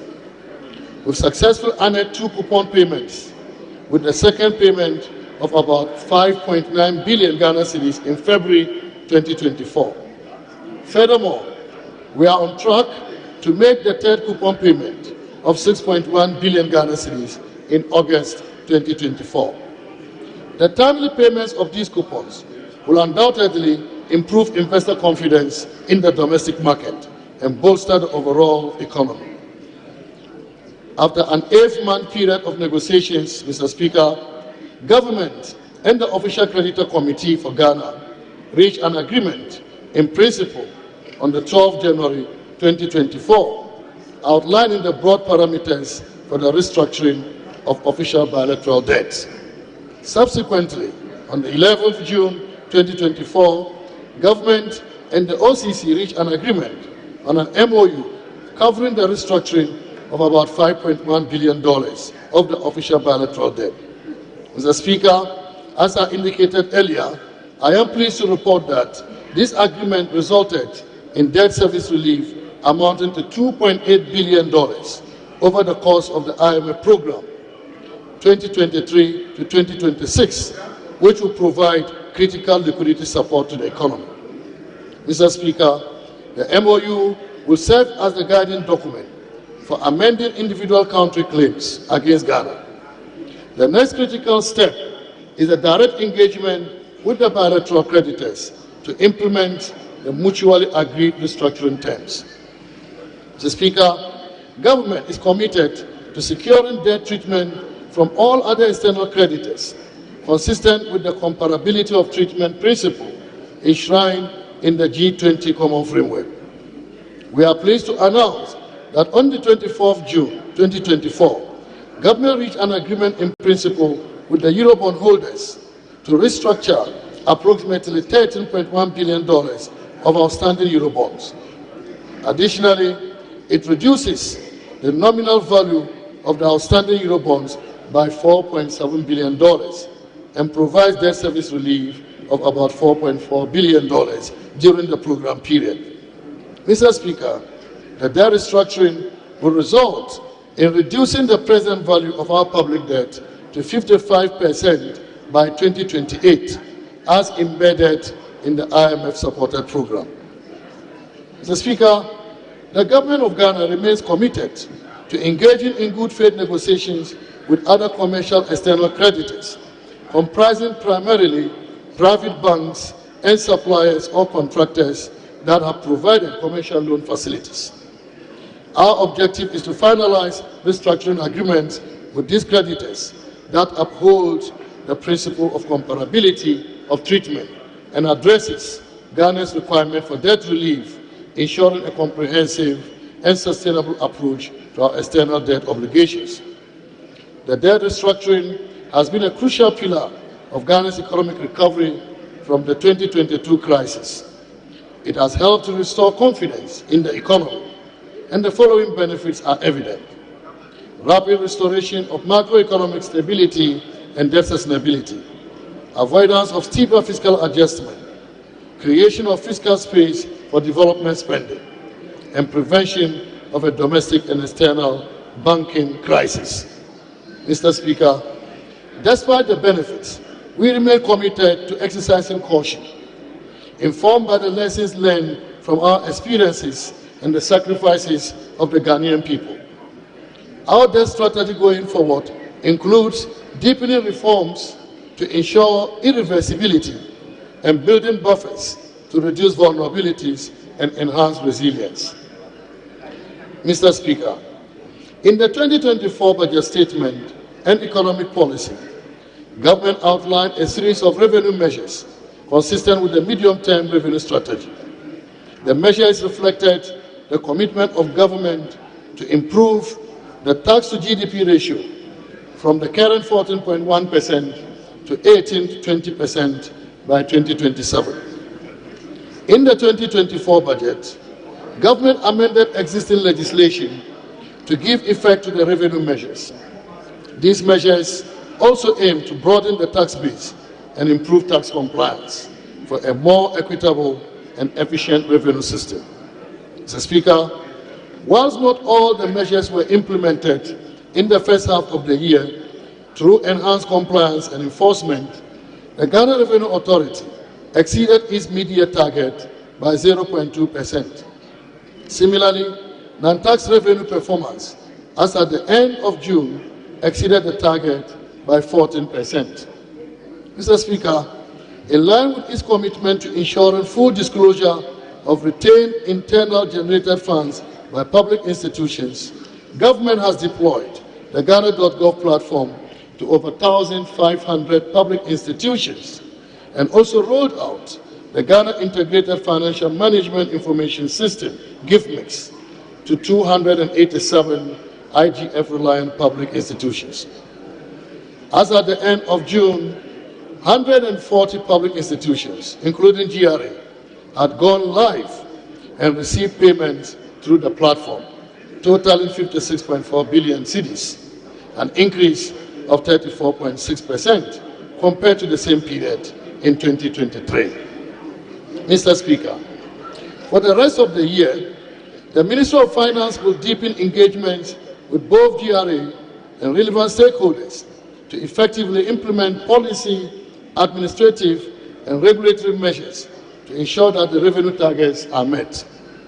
Mr. Speaker, to broaden the tax base, a simplified digital solution for the operationalization of the modified taxation scheme will be deployed, as well as an electronic bookkeeping system.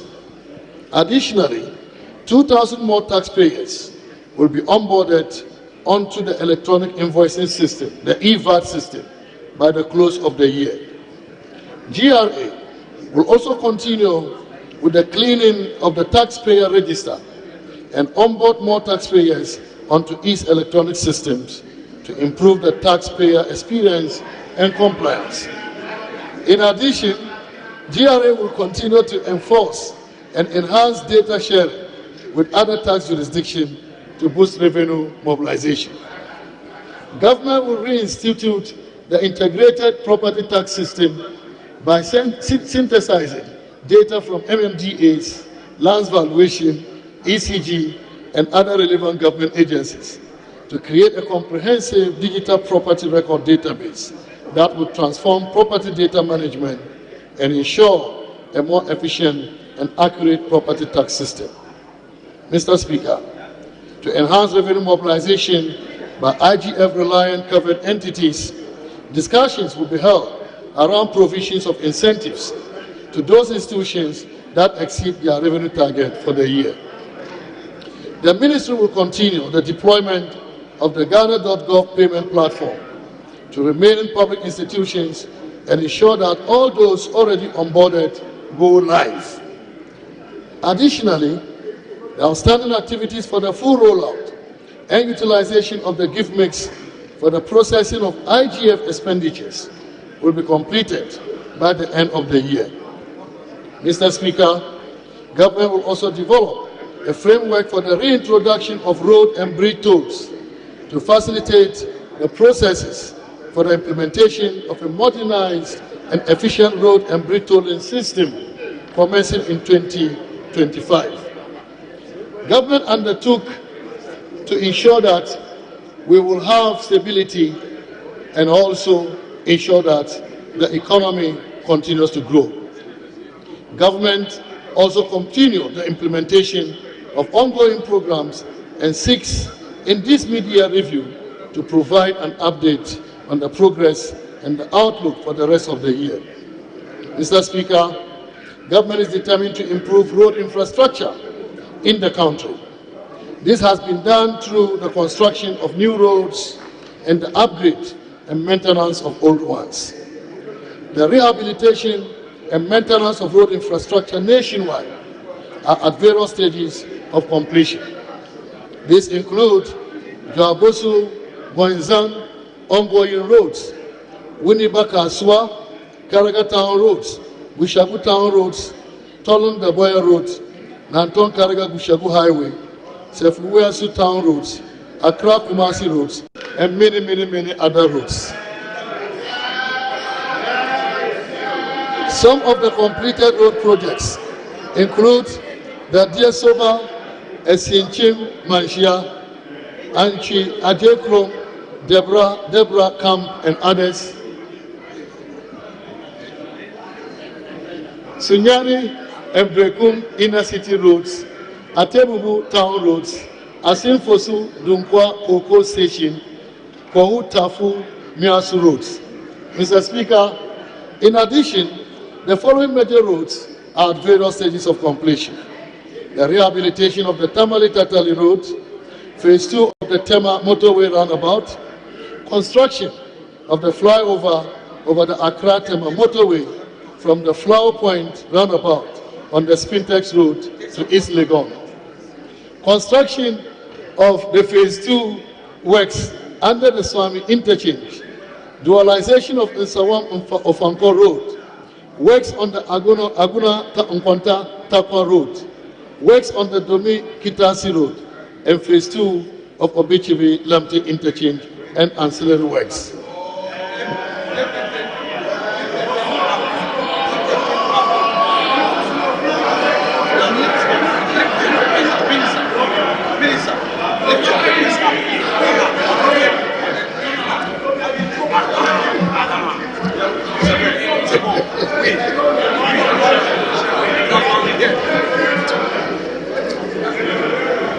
Mr. Speaker, our commitment to building an efficient railway network is not just about transportation. It is about fostering economic growth, creating jobs, and enhancing connectivity throughout our nation. The Nsawam Accra Tema railway line is completed and in use. The construction of the iconic Tema to Mpakadam railway line is 99% complete and is expected to be fully completed this year. The construction of the Kodokrom Manso section is expected to be completed before the end of 2024. The Manso Honey Valley, which includes the extension of the line into the Takoradi port, is expected to be completed by May 2026. Mr. Speaker, government constructed about 10 fishing ports to improve the livelihood of fishing communities. The Jamestown Fishing Port, which is the last project, is expected to be completed and commissioned by the end of 2024. Mr. Speaker, construction of an oil and gas services terminal at the Takoradi port is 77% complete. In addition, construction of Phase 1 of the Bonkara Integrated Logistics Terminal is about 70% complete. Mr. Speaker, government, in collaboration with its social partners, has developed a draft labor bill 2024 to strengthen labor administration and regulation of the world of work. Key reforms proposed include strengthening labor migration governance, improving employment coordination, extension of maternity leave, and introduction of paternity leave, among others.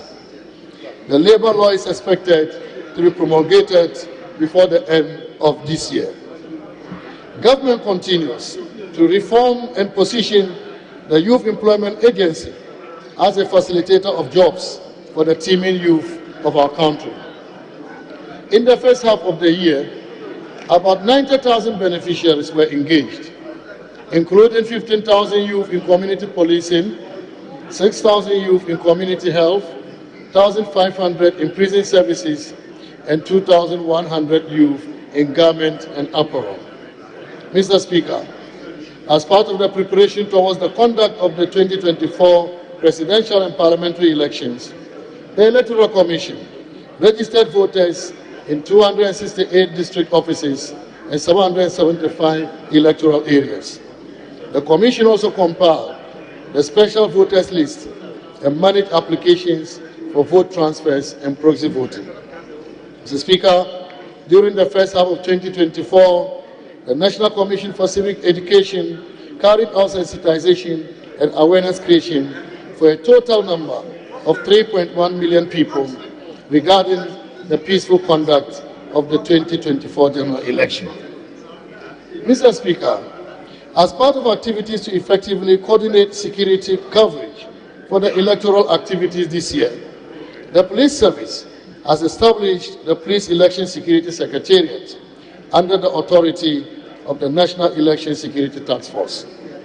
Mr. Speaker, in line with our commitment to upholding the rule of law, we have constructed a 12-story state-of-the-art law house to accommodate the Office of the Attorney General and Ministry of Justice. This significant project, originally initiated by His Excellency the President during his tenure as Attorney General in 2001, was officially commissioned by him on June 10, 2024. Mr. Speaker, there has been a consistent reduction in irregularities reported by the Auditor General since 2020. Between 2022 and 2023, irregularities reduced by 32%, amounting to savings of about 5.2 billion Ghana cedis. Also, due to the policies, guidelines, and the PFM measures implemented by the Ministry of Finance, about 99.26% of all irregularities identified in 2023 by the Auditor General are recoverable.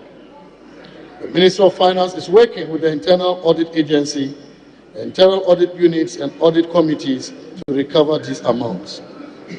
Mr. Speaker, this economy has been anchored on the entrepreneurial spirit of our SMEs over the decades.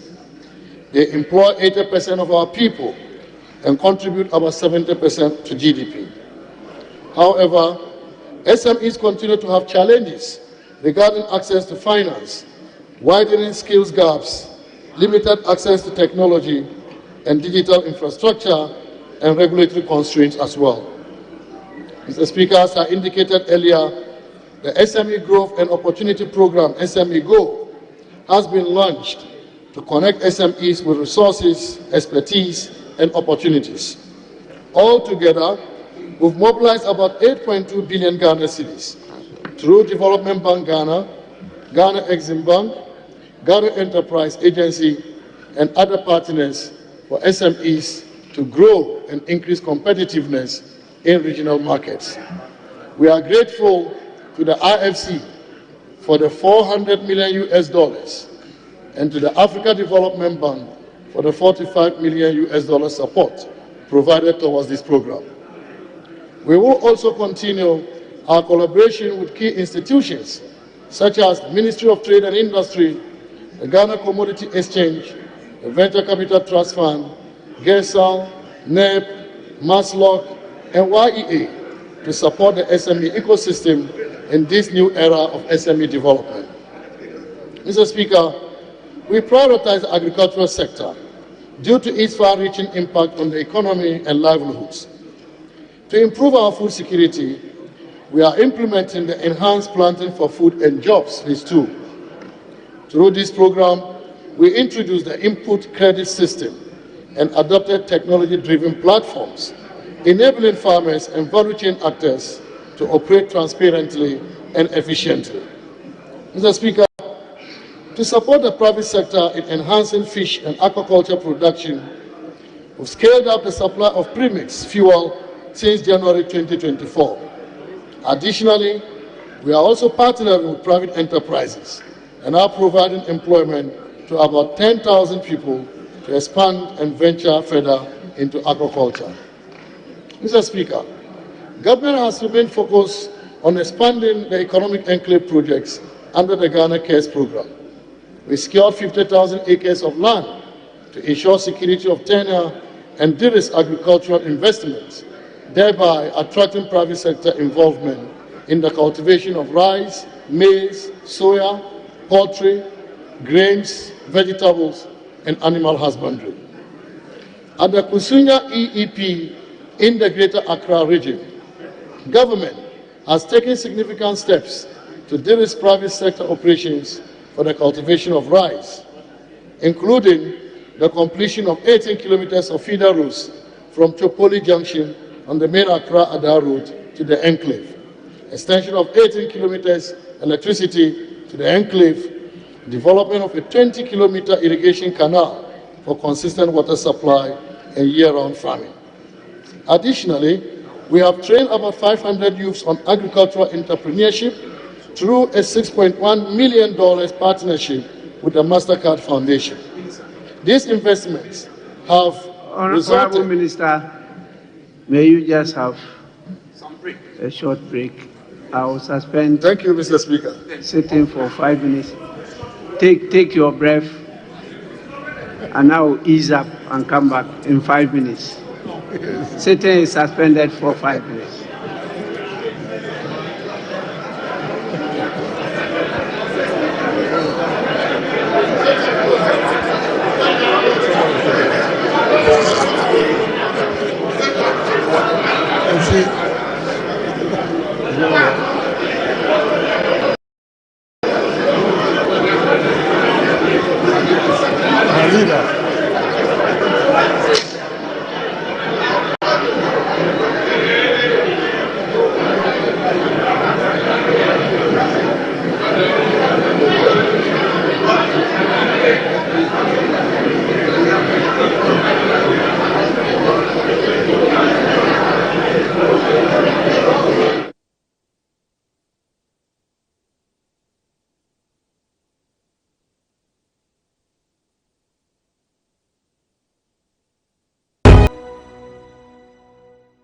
I declare from today in the name of Jesus, as your years, so shall your strength be.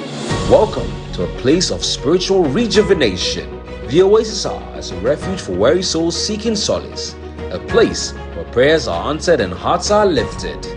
Join Pastor Kingsley Appiaje as he takes you on a profound journey of faith, hope, and inspiration. And at times when God is silent, all what God is doing is that silence itself is a message. Everyone is welcome at the Oasis Hour, a gathering of believers, a celebration of faith, and a testament of God's love.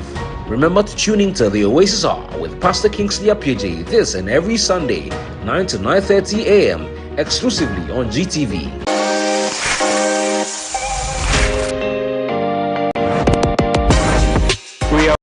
We work to improve our services, and we would like to know your thoughts about our programming and what areas could improve upon. We benefit most from your sincere and honest opinion. Send us your feedback via email on feedback@gbcghanaonline.com and via telephone and WhatsApp number 030-395-9605. The most authentic voice.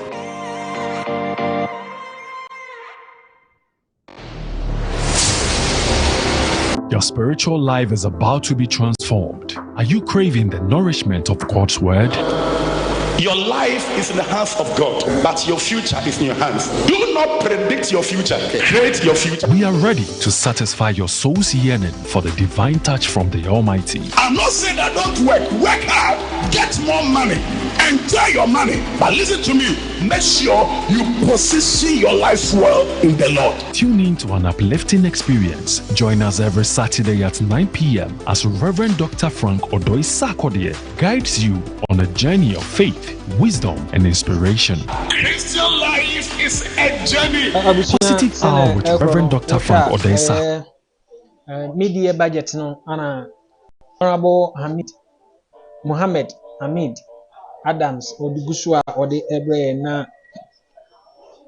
Speaker of Parliament I say omon sorry for 5 minutes na omo besanso aba back omon sorry for 5 minutes omo ebesanso aba back esan say wakasa ache ana omo atanase ache obi ohonoma na sebe obi be gunsuo kakra obi bekwa konunsuo kakra ana bibi ate senti no omo sorry for 5 minutes na omo besanso aba na omo aba betwa so na wohwe enra ensama esi wo parliament no enne wohwe honorable Speaker of Parliament Aban Suman Gbagben ne ayi a ode aba na fade na ode abetena ho ne dia min sura nkama kasa ase yakutia bi sa no because enra unsa enra na opam honorable afiri yie ɛwɔ hɔnom no akyerɛ sɛ ɛkame yɛ sɛ abɛyɛ dagya a ɛwɔ ɔman mu no ɛnɛ deɛ ɔreba no wagye ahenkyɛ because ɛno ɔka kyerɛ honorable sɛ ɔno no ɛnyɛ constituency bi ana ɔrepresent wɔn na mmom ɔrepresent Ghana nia Ghana ne nyinaa no no ɔrepresent wɔn ana ɛnyɛ Ghana nso nyɛ bɛka sɛ obi mmɔtoam ketewa bi na wɔde aba abɛgogoro ho ɛno nti wapam a wapam ate aseɛ wapam a wapam ana ɛnɛ no ɔba no wagye ne kente ana wagye ahenkyɛ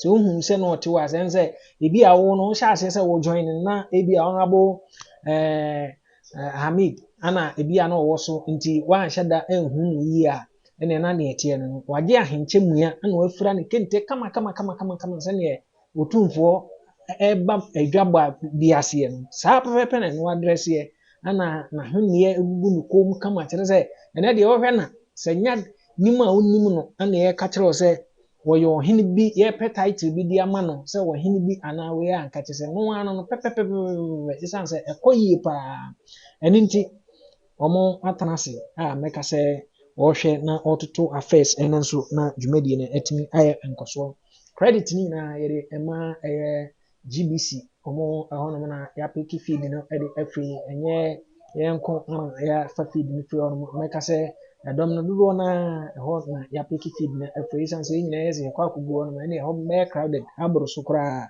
ɛno nti wɔn ana yɛamɔ mandate no a yɛn nso yɛapeke feed no ɛde afiri wɔn ɛhɔnom bi ɛno nti yɛwɔ so a yɛwɔ atwɛnyɛ mu yɛrehwɛ sɛ sima enum a wɔn ɛkan no ɛbɛso na honorable ɛbɛsan so aba back aba abɛgyina hɔnom na yɛsan so afa na yɛde abrɛw na ɛtumi ayɛ kama bɛkaw sɛ aha ɛyɛ APUUTOO TV so ana ohwɛ APUUTOO live band music ɛso ana ɔwɔ yi wadaroma aha no sɛnea yɛda yɛ a mɛtae ɛka no sɛ Ghana deɛ ɛnɛ no sɛ wosɛ opɛ live band music papaapa bi atia yɛ saa kyerɛ na wɔsi ya nneɛma papapapa nko ara na yɛde ɛbrɛ wɔ so na hanom deɛ yɛwɔ ha no ɛtae ɛyɛ nnwom nko ara na yɛde ɛbrɛ wɔ yɛwɔ APUUTOO TV ɛwɔ hɔnom a ɛno ɛso ana ɛwɔ sɛ nka wei yɛde ɛkorɔ nanso so sɛ ebi nti ɛna ma yɛde atoa ɛwɔ hanom sɛ ne nti bi a na ebiri bi bɛba na wohwehwɛ wɔ hanom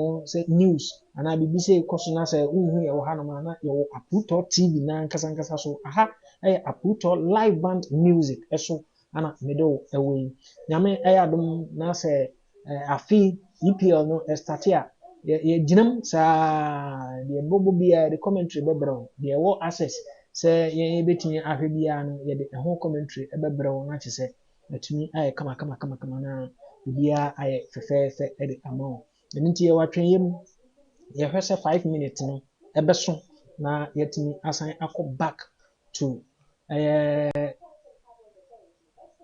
parliament hɔnom biem na nea ɛkɔ so wɔ hɔnom no yɛde abrɛ wo as usual wɔahwɛ a nneɛma a mɛka sɛ ɔman no atumi ayɛ kakra ne deɛ yɛhwɛ a yɛbɛyɛ no ɛno ana na honorable ogu so a ɔbobɔ so no ɛwɔ hɔnom no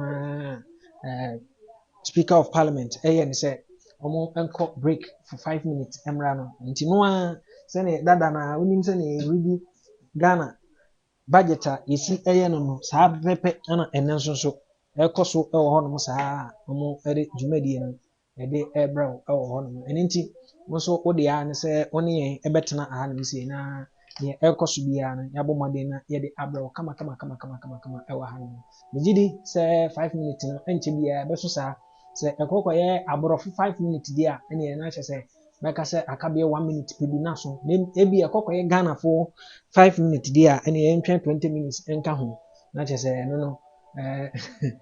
no na 20 minutes n'akyiri no wɔn bɛba na wɔn abɛtena ase but wei deɛ megye di sɛ ɛyɛ mpanimfoɔ ana ahyia hɔ ɛno nti ɛbɛyɛ Ghana ɛyɛ aborɔfo 5 minutes wei ɛbɛyɛ aborɔfo 5 minutes ɛno nti yɛbɛhwɛ sɛ wɔn ɛbɛyɛ no na deɛ ɛbɛtoa so ɛwɔ hɔnom biara no yɛde abrɛ wo deɛ ano sɛ wɔbɛtena ase na wahwɛ deɛ ɛrekɔ so ɛwɔ hɔnom na atumi ayɛ kama wɔn ɛbɛba a ɛnkyɛ biara ɛno nti so wɔn bɛba na wɔn anya mmaeɛ no yɛgu so yɛwɔ atwɛnyɛ mu budget na ana ɔmo gu so a ɔmo ɛkan ɛwɔ ɛhɔ no.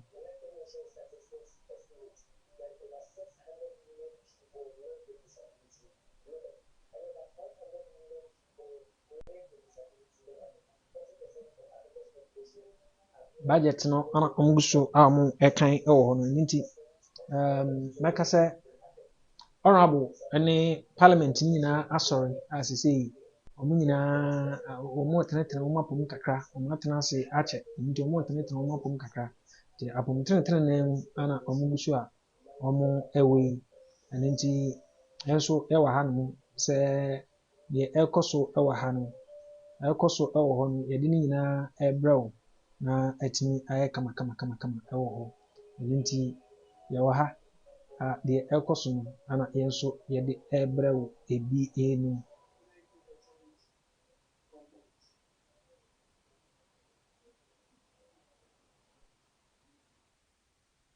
Ɔmo aba yɛntoa so mfiri hɔ ɔmo aba yɛntoa so mfiri ɛhɔ nom na ɛnyɛ kama ɛwɔ hɔ ɔmo aba yɛntoa so mfiri hɔ.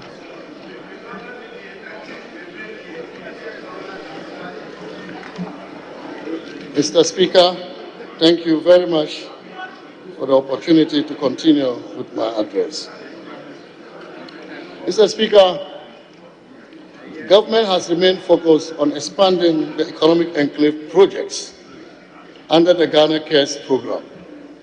We secured 50,000 acres of land to ensure security of tenure and de-risk agricultural investment, thereby attracting private sector investment in the cultivation of rice, maize, soya, poultry, grains, vegetables, and animal husbandry. At the Kusunya Economic Enclave in the Greater Accra region, government has taken significant steps to de-risk private sector operations for the cultivation of rice, including the completion of 18 kilometers of feeder roads from Chopoli Junction on the main Accra-Ada road to the enclave, extension of 18 kilometers electricity to the enclave, and the development of a 20-kilometer irrigation canal for consistent water supply and year-round farming. Additionally, we have trained about 500 youth on agricultural entrepreneurship through a $6.1 million partnership with the MasterCard Foundation.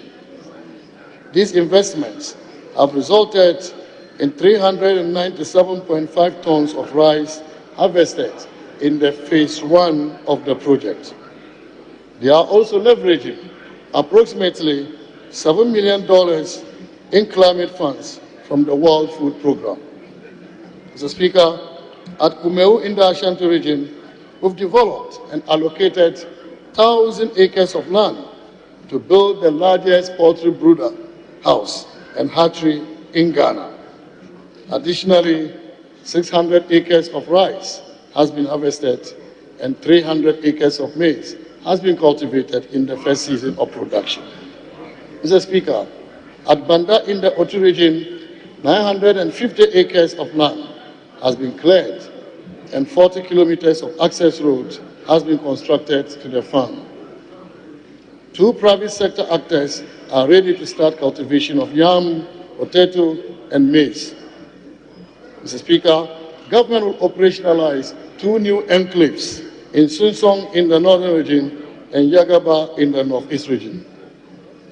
Mr. Speaker, to strengthen the digital skills for our youth under the Ghana Cares program, a digital youth skills hub is being constructed on a 5-acre plot at the University of Ghana. Phase 1 of the project is on course for completion by the end of the year. Mr. Speaker, under the trade and industry sector, we are committed to providing targeted support to the pharmaceutical, textiles, and garment, as well as the automotive industries. Our efforts aim to attract new investments, expand job creation, and enhance value addition. Under our 1D1F flagship initiative, we've supported 321 factories across 142 districts nationwide, creating jobs for about 170,000 Ghanaians. Mr. Speaker, guided by the Strategic Anchor Industries Framework, 13 vehicle assembly plants has been established and 4,700 vehicles produced locally.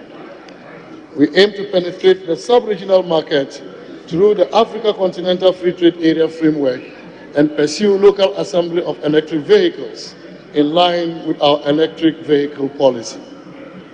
Mr. Speaker, Ghana is being positioned as an internationally competitive tourism destination. Tourist arrivals have increased from about 500,000 in 2023 to almost 600,000 in the first half of 2024. This is an increase in several hundreds of thousands of tourists. And this has led to receipts of about $1.8 billion US compared to $1.5 billion over the same period last year. To complement this progress, we've enhanced tourism infrastructure, marketing, supply chain links through the redevelopment of key tourist sites such as Eburi Gardens, Ya Asantua Mausoleum, the Museum at Ejisu, and the Pikoro Slave Camp. Mr. Speaker, we have made significant progress in enhancing sports infrastructure, talent development, and ensuring that our athletes have the resources they need to excel. Ghana successfully hosted the 13th African Games from the 4th to the 23rd March 2024 in Accra at the new international standard multi-complex sports facility at Boteman and the newly commissioned University of Ghana Sports Stadium. We placed fifth in the medals table with a total of 69 medals, 19 gold, 29 silver, and 21 bronze. This is Ghana's best performance at an international multi-sport event so far. Mr. Speaker, the Black Challenge of Ghana also participated and won the trophy in the 2024 African Amputee Football Cup of Nations tournament, hosted and organized in Egypt. This win secured the team a spot at the 2026 Amputee World Cup tournament.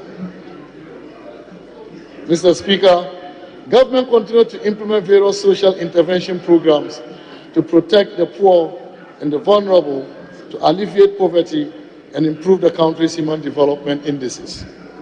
Speaker, there is empirical evidence that education is the great leveler that improves opportunities for any child along the social stratification.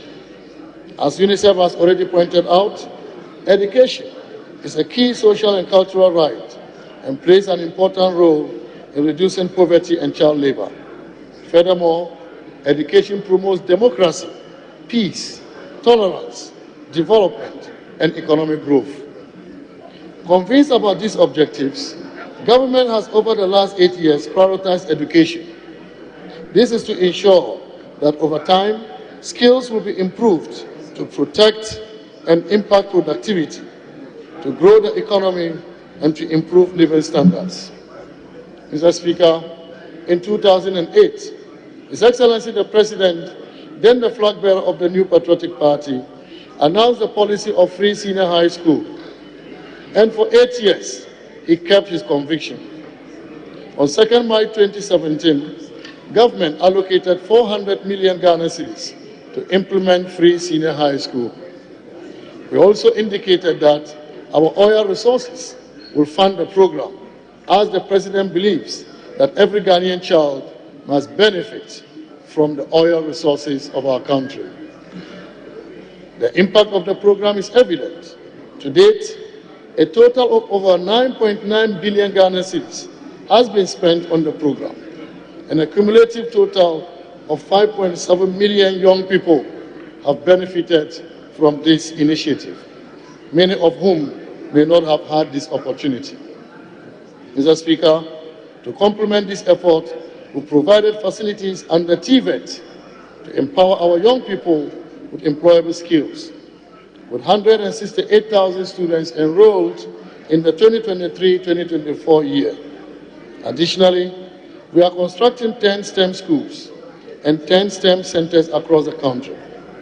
We are also building the first 2 STEM colleges of education in Karga in the northern region and Tepa in the Ashanti region. We have distributed 900,000 tablets for secondary school students. Quality education has been given considerable focus, Mr. Speaker, because the performance of the students at WAXI in 2023 is also the best since 2015. Mr. Speaker, to ease the financial burden on parents and guardians of public basic school pupils, government disbursed about 38 million Ghana cedis as capitation grant for the first half of 2024 to ensure schools have adequate resources to provide quality education. Additionally, funds have been released for the payment of feeding grants to all public schools, public special schools, institutions for the handicapped for the 2024 academic year, thereby further supporting the vulnerable students in our country. Mr. Speaker, it is worth noting that the capitation grant has increased from 5 Ghana cedis in 2016 to 15 Ghana cedis in 2024. Mr. Speaker, the Ghana School Feeding Program commenced in 2006-2007 with 1,950 beneficiaries. Over the years, there has been considerable growth of the program, from 1.6 million beneficiaries in 2016 to over 3.8 million beneficiaries in 2023, and is currently in the region of 4 million beneficiaries. In 1 year, Mr. Speaker, we have added over 200,000 students. Mr. Speaker, an amount of over 662 million Ghana cedis was paid to caterers as at the end of June 2024. The program continues to provide employment of over 34,000 caterers and cooks, especially women, to generate income to enable them to take care of their families. The program has also created a ready market for local farmers, thereby boosting the local economy. Mr. Speaker, to protect the real value of the benefits for most of our vulnerable households, government has, in the last 2 years, increased the LEAP grant from 64 Ghana cedis in 2022 to 256 Ghana cedis in 2024 per beneficiary, meaning that we have doubled the grant every year for the last 2 years. This measure ensures that the program's outcomes are effectively achieved. Under the enhanced LEAP, the number of beneficiary households has increased from 212,917 people in 2016 to 324,073 in 2024. Mr. Speaker, as part of government digitalization agenda, the e-health project is progressing steadily with concentration on health centers and polyclinics this year. As of June 2024, a total of 49 polyclinics and 144 health centers have been connected, enhancing access to patient data at the point of care, claims management, and real-time biosurveillance data. This has significantly strengthened the country's health delivery system. Mr. Speaker, the following projects were completed between January and June 2024. The Urology and Nephrology Center of Excellence at the Korle-Bu Teaching Hospital, district hospitals at Kumeu and Fomina, and CHIPS compounds at Debiso, Nkrofo, Denchira, Anani Krom, and Kwanyako, and many more CHIPS compounds across the country. Mr. Speaker, as part of government efforts to increase access to health service, the National Health Insurance Authority reviewed the benefit package to include childhood cancers, prostate cancer, mental health care, annual health check, dialysis services, and care for sickle cell patients. Mr. Speaker, by the end of 2024, the NHIS intends to increase enrollment of active members from 14.5 million, representing 44.3% coverage, to 20.8 million, representing 63.5% of the population. NHIS will also intensify sensitization on the electronic enrollment platforms by introducing cashless payments, integration with GiveMix platform, e-receipts, and e-payments. Mr. Speaker, government continues to honor the payment of trainee allowances. A total amount of 290 million Ghana cedis was paid as allowances to 104,000 nursing trainees from January to June 2024. Similarly, a total of 216 million Ghana cedis has been released as allowances to 67,000 teacher trainees for the 2023-24 academic year. Mr. Speaker, government initiated the implementation of various activities towards achieving effective management and utilization of water resources, as well as improving the general water quality. Works progress steadily under the Water for All agenda. The following projects are completed: Adowa water system, Wulensi water system, and Bole water system. The following are at various stages of completion: Wenchi water supply project, Sekendita Grade water supply project, Keta water supply project, Yendi water supply, Tamale water supply, Damongo water supply, Sunyari water supply, and Techiman water supply project. Government is further committed to increasing access to improved sanitation and water supply in Greater Accra and Ashanti regions. A total of about 40,000 and 24,000 household sanitation facilities were provided in the Greater Accra metropolitan area and the Greater Kumasi metropolitan area, respectively, benefiting over 400,000 people. Mr. Speaker, our people are burdened with long commutes and mountain stress due to the lack of decent and conveniently located housing. Government, in partnership with private developers and the banks, is looking at building high-rise, reasonable price accommodations within the cities of Accra and Kumasi, and in future extend to other big cities. In the coming weeks, the Minister for Works and Housing will present the full housing reform package for the private sector at ISCOR. Speaker, government during the first half of the year continued to implement the National Rental Assistance Scheme, which has benefited 2,074 individuals to date. Mr. Speaker, under the National Food Flood Control Program, over 1,000 kilometers of drains have been newly constructed, rechanneled, and maintained nationwide to reduce the impact of the perennial devastating floods. In addition, preparatory activities towards the construction of houses for households affected by the controlled spillage of the Akosombo Dam were completed following extensive engagement with stakeholders. Mr. President, Mr. Speaker, I'm coming to conclusion. Mr. Speaker, we stand at the midpoint of 2024 with a strong economic performance and a brighter future. This mid-year fiscal policy review confirms our unwavering commitment to fiscal consolidation, economic growth, and protecting the vulnerable in our nation.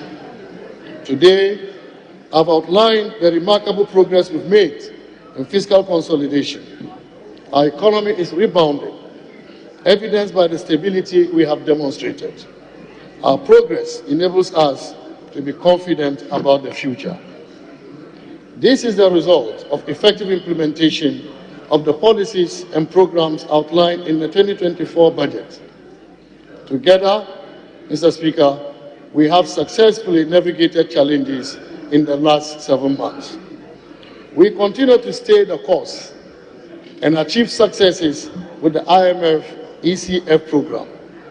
We have concluded the external debt restructuring with the OCC, Eurobond holders, and key energy sector IPPs. We have kept our promise to DDEP bondholders with coupon payments. We've invested in our infrastructure, our people, and our future. And we've seized this opportunity to commence reforms in public financial management, financial sector, and state-owned enterprises. More importantly, we are rebuilding trust, we are regaining policy credibility, restoring confidence in the economy, and raising hope for our businesses and families. We are proving that quick recovery is possible. We are proving that growth with fiscal consolidation is possible. Mr. Speaker, this mindset of possibility is critical. That is what transforms individuals, families, and communities, businesses, and nations alike. It has been the same mindset that has guided our actions as a government since 2017. Mr. Speaker, it took a possibility mindset to expand and improve existing strategic social interventions to cater for the vulnerable in our society. That possibility mindset underpinned how we invested in the Ghana School Feeding Program to increase beneficiaries from about 1.6 million people in 2016 to about 3.8 million beneficiaries this year. Increased spending on LEAP from 49 million Ghana cedis in 2016 to 423 million Ghana cedis today to support 350,000 households, compared with 212,000 households in 2016. Increased spending on the NHIS from 1.1 billion Ghana cedis in 2016 to 6.5 billion Ghana cedis in 2024. And through digitalization, we've increased active membership from 10.8 million in 2018 to over 17 million people. We've increased the capitation grant per child from 5 Ghana cedis in 2016 to 15 Ghana cedis in 2024. We've increased the share of the District Assembly Common Fund to persons with disabilities by 50%. We've doubled the number of student loan recipients from 30,000 on average per year to 58,000 per year currently by removing the guarantor policy under the Student Loan Trust Fund. Mr. Speaker, this critical mindset of possibilities was our guide when we introduced the free senior high school program, which has increased total enrollment year on year from about 800,000 in the 2016-2017 academic year to 1.4 million in the 2023-2024 academic year. We introduced the National Rental Assistance Scheme to assist people with rent advance, which has benefited over 2,000 people so far. Introduced a medical drone delivery service and onboarded over 2,700 health facilities. Introduced mobile money interoperability, which has led to Ghana achieving 95% access in financial inclusion. Introduced the Infrastructure for Poverty Eradication Program, which delivered 1,609 completed projects in all 275 constituencies. Introduced the Zongo Development Fund and constructed over 200 infrastructure projects in Zongo communities. Introduced the National Entrepreneurship and Innovation Program, NEP, to support over 10,000 beneficiaries. And introduced the paperless system at the ports and digitalized the operations of the DVLA. Introduced the 1G1F initiative to diversify our economy. To date, 321 1G1F projects are at various stages of completion, with 169 fully functional and providing over 170,000 direct and indirect jobs. Introduced the Planting for Food and Jobs to provide critical inputs and improve food security. Instituted the Year of Return and Beyond the Return and the December in Ghana initiative to promote tourism. Created 6 new regions to deepen decentralization and participatory development. Mr. Speaker, that mindset of possibilities has enabled us to keep the lights on, to clear all accumulated BTAs up to 2022, constructing 120 courts with 80 completed and 150 bungalows for the judiciary. Restore teacher and nurses training allowances that were cancelled. Protect the deposits of 4.6 million Ghanaians by saving the banking system from collapse. Absorb examination fees for all students for BEC and WACC examinations. Guarantee access to the critical drug for sickle cell patients in Ghana. And this is the first of such initiative in Africa. Network and digitalize the records of all teaching, regional, and district hospitals in Ghana to ensure that referrals are possible without the patient's folder being physically transported. Implement the motor insurance database to enable verification of insurance status on mobile phones. Pass the right to information law. Distribute 20,000 LPG cook stoves and about 430,000 Japa stoves to promote clean cooking. Mr. Speaker, the same mindset of possibilities was present when we faced COVID in 2020. We demonstrated compassion to ensure that we paid public sector workers full wages even when revenue sharply declined. Provided free water to all households for a year. Provided free electricity to lifeline consumers and a 50% discount to other consumers for a whole year. It is important to note that between 2009 and 2016, the average annual increase in end-user electricity tariffs was 50% per year.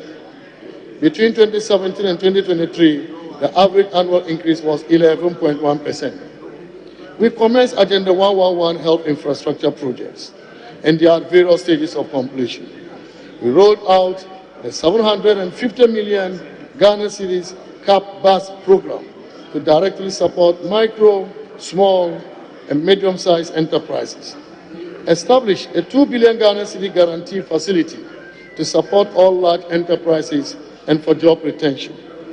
Provided cooked meals to 27 million vulnerable persons and worked with faith-based organizations to distribute dry food packages to 470,000 families.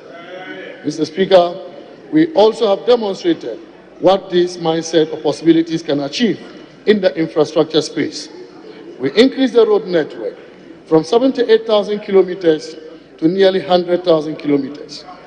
We've invested significantly in road network expansion and improvement, including the construction of over 2,000 kilometers of asphaltic overlay, as well as the rehabilitation and maintenance of about 11,674 kilometers of roads. Completed the Tamale interchange, Pokwasi interchange, Temamoto Way interchange, Obichibi Lamte interchange, Flower Pot interchanges, and other few others are under construction. We've completed and commissioned Prempeh, the first international airport, Yakubu Tali International Airport in Tamale, and phase 1 of the Sunyani Airport rehabilitation.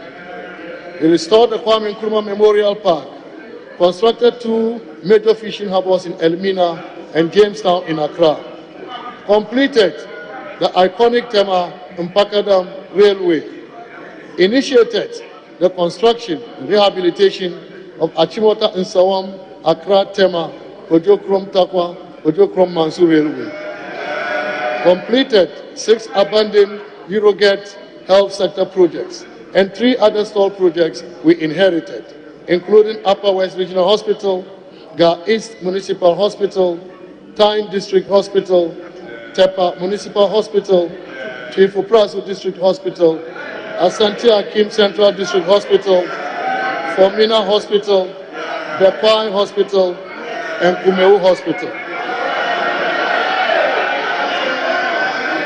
We constructed sea defense projects to protect communities. We constructed sea defense projects to protect communities in Komenda, Nimbo Prampram, Axim, Elmina, Anumabo, and Keta. We constructed forward operating bases to enable the armed forces to protect the territorial integrity of our land. Constructed 80,000 metric ton warehouses under One District, One Warehouse initiative. Constructed about 400 out of the 560 small earth dams in the 5 northern regions in fulfillment of the One Village, One Dam promise. constructed more than 800 sanitation facilities.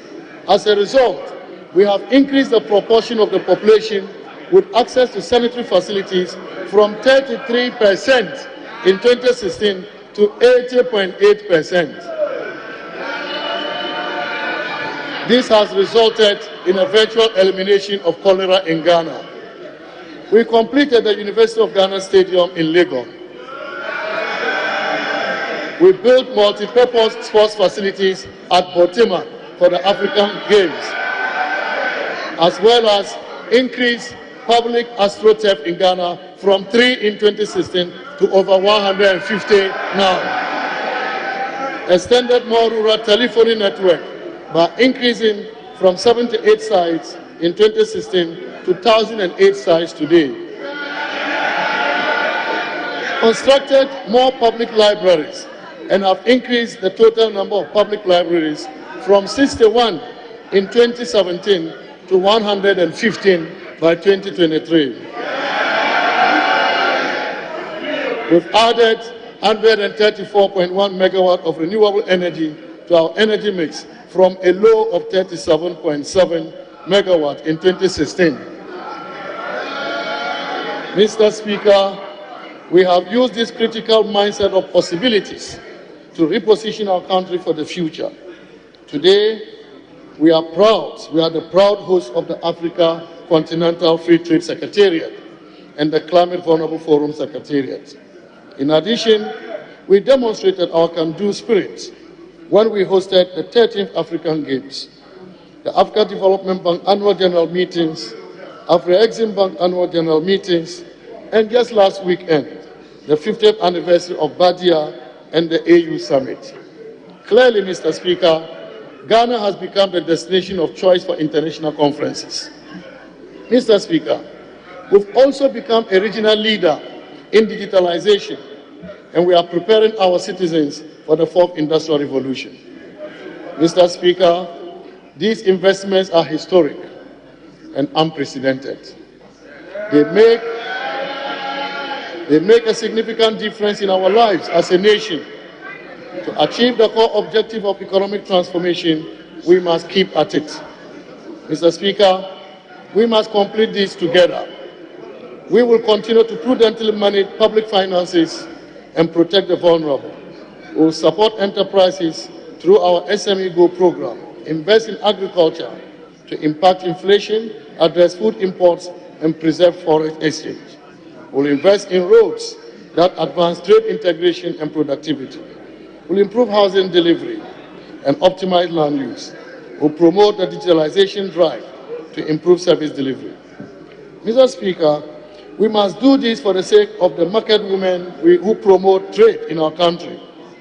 We must do this for the future of school children and young graduates. We must do this to support working parents to build their families. We must do this to enable our businesses set up and step out to take advantage of the Africa Continental Free Trade Area. We must do this to protect and care for widows, the aged, and the disadvantaged in our society. We must do this because it is possible. A lot more is possible. Mr. Speaker, we are using this same mindset of possibilities to confront the economic challenges we have faced. Already, we are seeing results. In this mid-year fiscal policy review, we are not seeking additional resources to spend. Rather, we are trying to stay the course within appropriation. Our progress has informed our proposal to reinstate the fiscal rule on the 5% deficit threshold, which we suspended in 2020, and we expect this to take effect in 2025. Let us continue this path with hope and the unwavering belief that together we can achieve greatness. We are building a Ghana that is more inclusive, that is more sustainable, and that is more transformed. Let us rise to the challenge.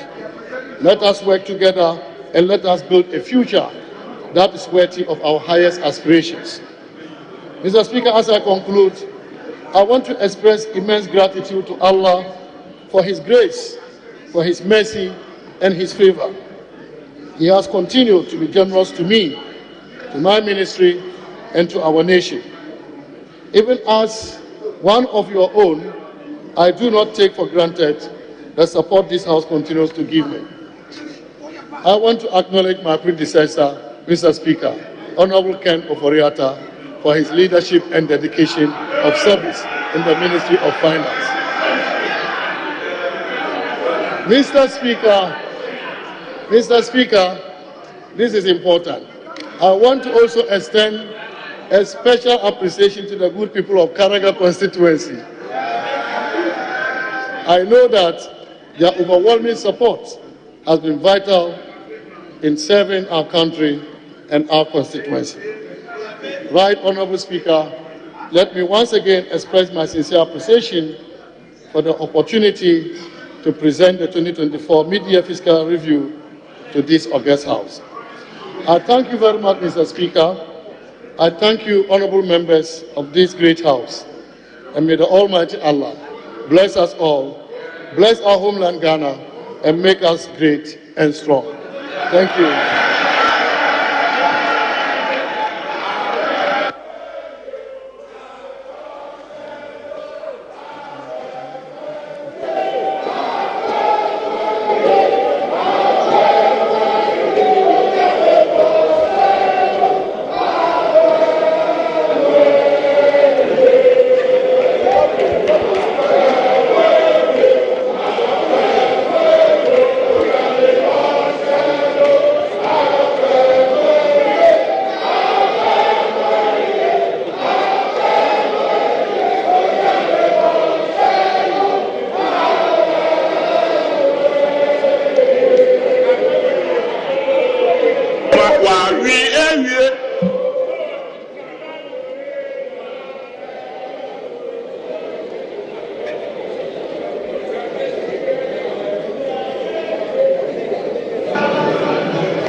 Honorable members,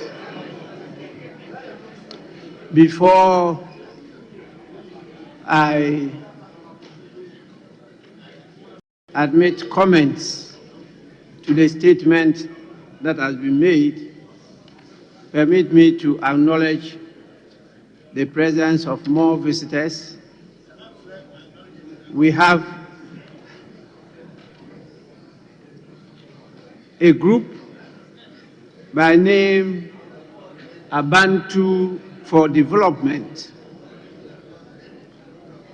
coming from the West constituency. They are led by the group leader, Helen Kwanzaa. There are 15 in number. They are visiting us to see what we do. Luckily, they've seen the presentation of the mid-year budget review. On your behalf, I warmly welcome them to Parliament of Ghana. You are welcome. We also have with us the students from the University of Education, Winneba, properly called Windy Bay. Windy Bay.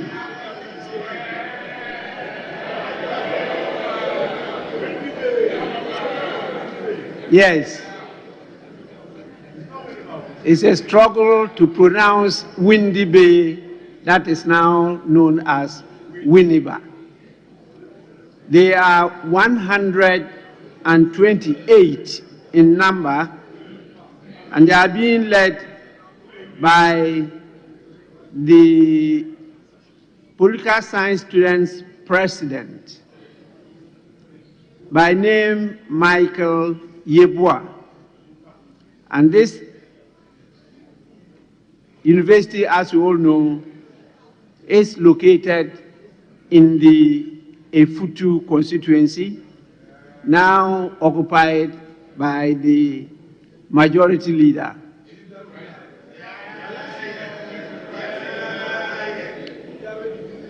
And so this is the handiwork of the majority leader, bringing as many as 128 and 28 students from the University of Education. You are warmly welcome to Parliament, and you've witnessed how the media review budget has been presented. It's a statement, and now please kindly resume your seats. We get into the end of the day. The statement has been made, and I want to know the pleasure of the House, whether we will start with the comments today or we'll start tomorrow. If we are starting today, how many to take today and how many tomorrow? Yes, please. Mr. Speaker, thank you for calling upon me to give an indication to the House as to what we intend to do with the statement. Mr. Speaker, first of all, since we have students here, it's important to refer to Order 91.1 and 91.3 of the rules of this House.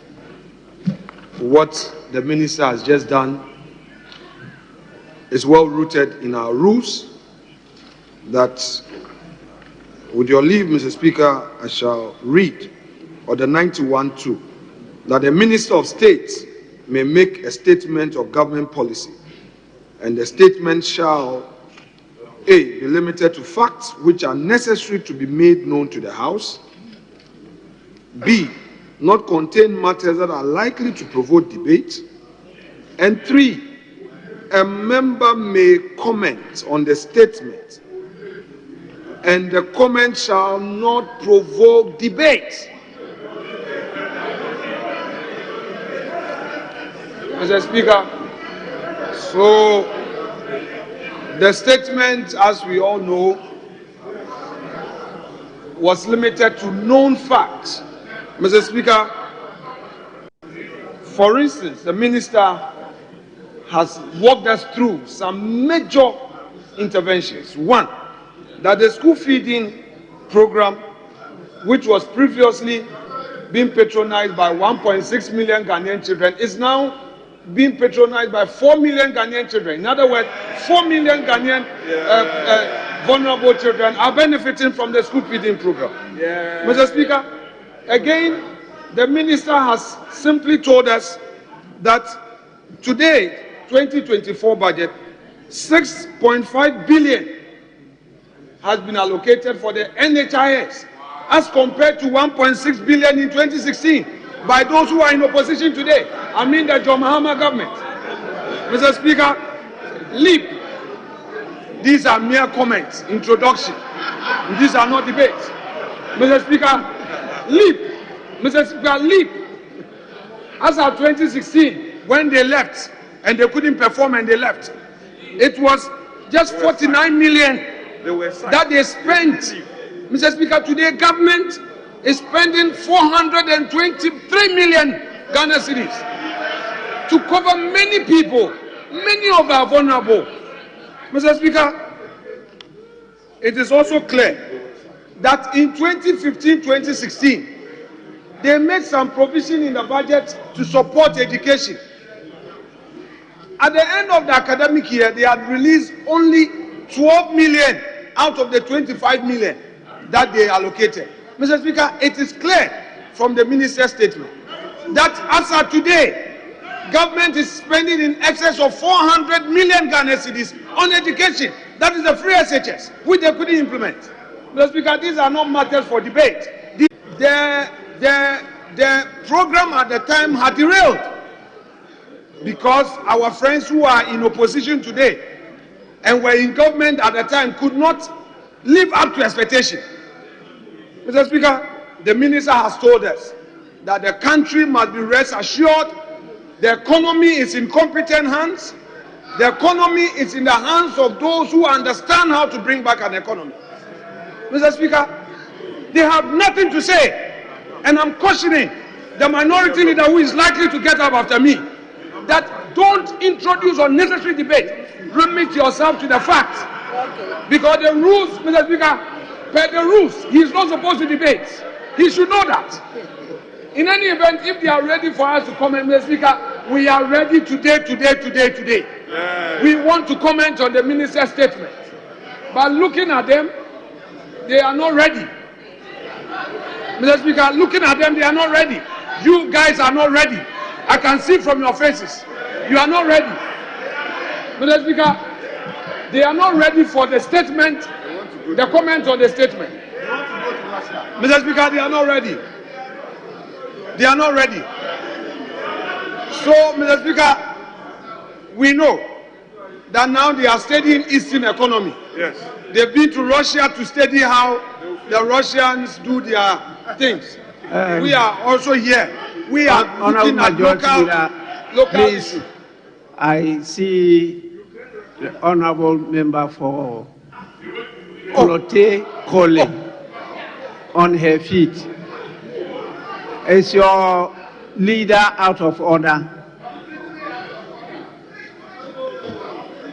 Thank you, Mr. Speaker, for the opportunity. I believe that it's unfair of the majority leader to assume and point fingers, yes, as the leader of the House, by creating division, by pointing at us and saying we are not ready to debate. You have not spoken to our leadership to inquire as to whether we are ready. So I believe that concluding that this side of the House is not ready, I think is unfair, Mr. Speaker, and he should withdraw that. Thank you.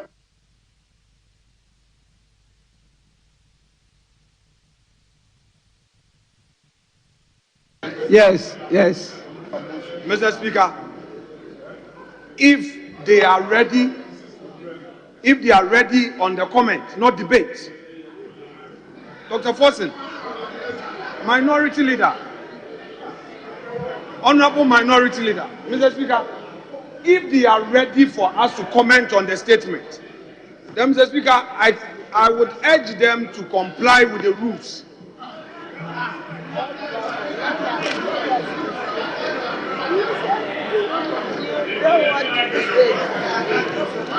Mr. Speaker, if they want us to proceed, I want them to be guided by the rules of this House. Only comment. Only comment. But in any event, you may want more copies of the statement. You may want more copies of the statement. If you need more copies, we'll give more copies to you, so that you can limit yourself to the statement. Mr. Speaker, having said this, I would want to strongly suggest that we take an adjournment to enable them prepare.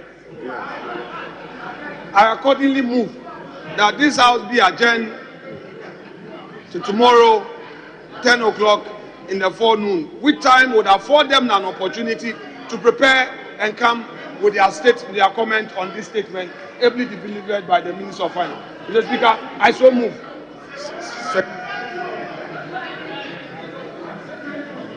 Yes, minority leader.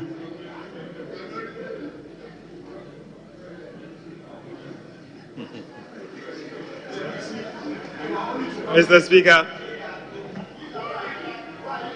I heard my colleagues singing Abemewie, but I just want to say that indeed, Abemewie, you're on your way to opposition. You're on your way to opposition.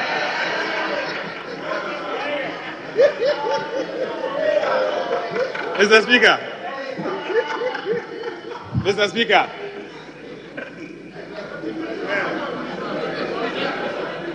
at the very least,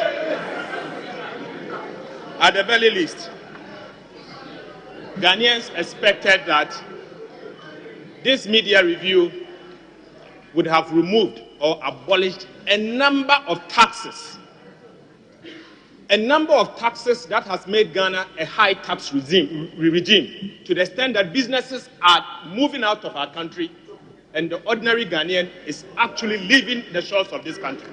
For example, COVID levy, e-levy, boiler tax, tax on domestic electricity, emission levy. Mr. Speaker, this is a missed opportunity. This is a missed opportunity. Mr. Speaker, instead, the minister did not announce one single new policy. No, sorry. The minister did not introduce new ideas. Mr. Speaker, unfortunately, Ghana is on autopilot. Our economy is on autopilot. No leadership. Mr. Speaker, I'm shocked today to have noticed that Appendix 2A, page 107 of the Minister's Media Review and Economic Policy. This government has already missed IMF program already. Mr. Speaker, they have missed the target already. Mr. Speaker, I refer you to Appendix 2A above the line. Arrest clearance. Arrest clearance. Above the line. This government, contrary to the IMF program that we should not accumulate any arrests, have accumulated new arrests worth 4.5 billion Ghana cedis. And you are here saying what? That we have. Mr. Speaker, let me read. Mr. Speaker, let me read. Let me read.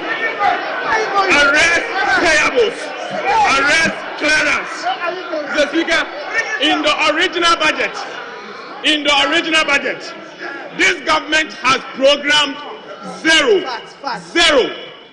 for the first half of the year. Meanwhile, in the media review, Appendix 2A, provisional, they have actually incurred arrests, new arrests worth 4.5 billion Ghana cedis. And you are saying what? Mr. Speaker, we are ready to debate now. Now. Mr. Speaker, let me assure him that, Mr. Speaker, we are ready. The troops are here. Honorable Adongo is ready. Honorable Tinapua is ready. Honorable Ampem is ready. Mr. Speaker, at the moment, we have 10 members ready to debate now. Today. Mr. Speaker, I am not surprised. But all what I want to tell them is that they are bereft of new ideas, and that I'm happy that they sang Abemerie, you're on your way to opposition. So, Speaker, I second the motion.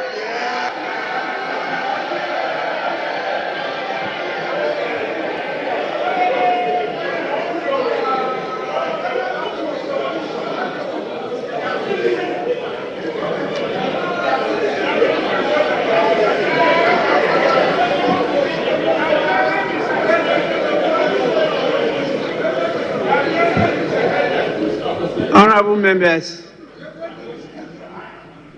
what we just heard from the Minister for Finance came under item 6, statements. It says media review of the budget statement and economic policy of the government of Ghana for the 2024 financial year. The minister premised the statement as stated in paragraph 2 that this media fiscal policy review presentation is in fulfillment of section 28 of the Public Financial Management Act 2016, Act 921. And so what is going to happen definitely is the determinants of these two. It's a statement coming under a provision of an act. I see that members want to go beyond that. I will determine at any time whether we should engage on debate or statement that is comments. The majority leader, in trying to make his comment, made statements that seem to have provoked debate. And the minority leader is responding, and therefore setting his tone, the tone for a debate, but this is a statement. And you have to make comments. I don't know whether this is one of the special opportunities for us to go beyond, because that too is allowed by the standing orders. There are type of statements that can go beyond the general statement that you make comments. Whether it's the pleasure of the House for us to go beyond that. Because when you go through the standing orders, there are different types of statements.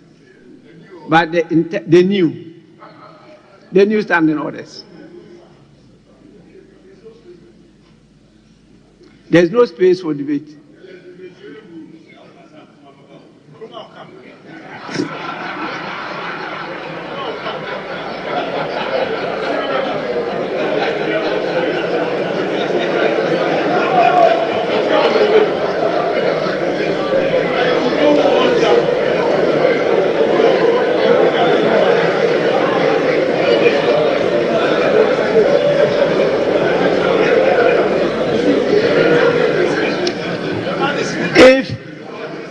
The statement is not the ordinary statement, but the statement itself provokes debate. Definitely, the comments will be responding to the what? Debate. So we will try to manage it, but be guided by the fact that it's a statement. And as we go along, I hope that members will be drawing our attention to the areas that are not normal statements, but statements that have shown that there is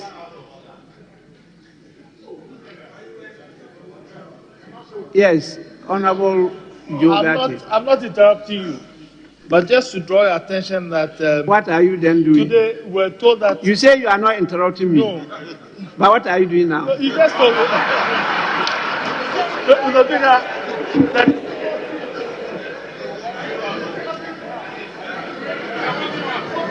legal we have is to engage with you. But this is just a short comment that we were told that majority leader. Today when he was talking, I just wanted to tell you that today we're told that he's now leader emeritus. And I want to remind him that being the longest serving member of this House before he became Speaker, you're also Speaker emeritus. So the discussion being done was emeritus versus emeritus. But Mr. Speaker, you didn't give any ruling. So that's why I was inviting you to rule on him, his matter.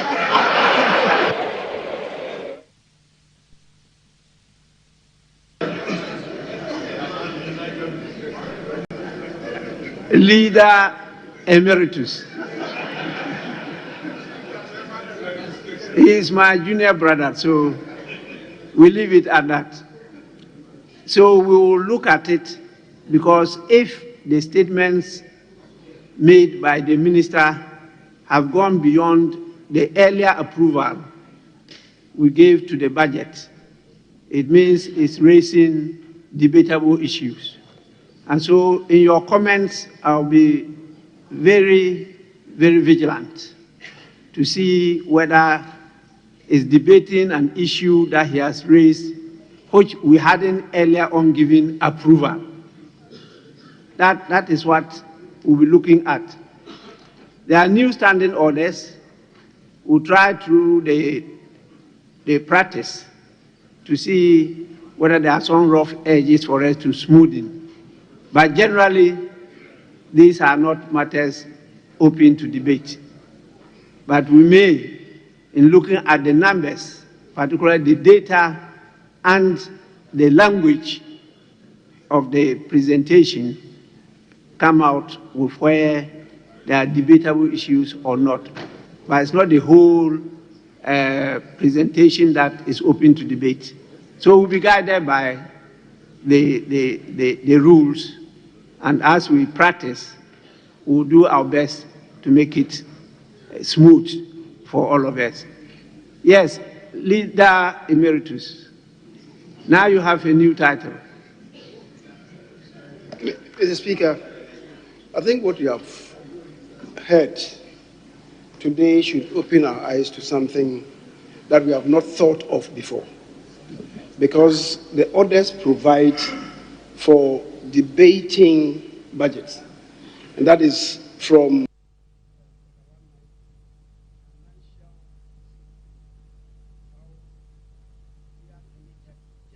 budget and supplementary estimates, not what we have experienced now. That's a review, which does not come with supplementary budget. So maybe with this, Parliament will take a cue to see what must be done when there is a mid-year review that is not accompanied by supplementary estimates.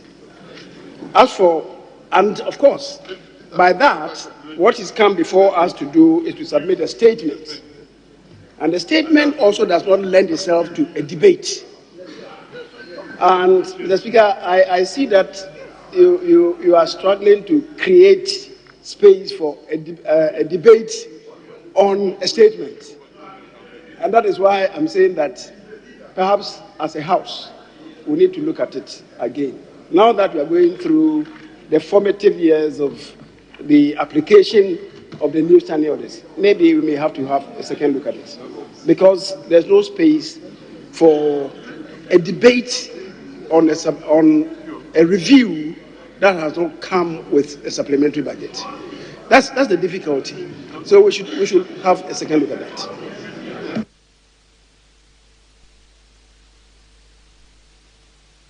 Honourable members, you don't need to start the debate because the same standing orders are clear.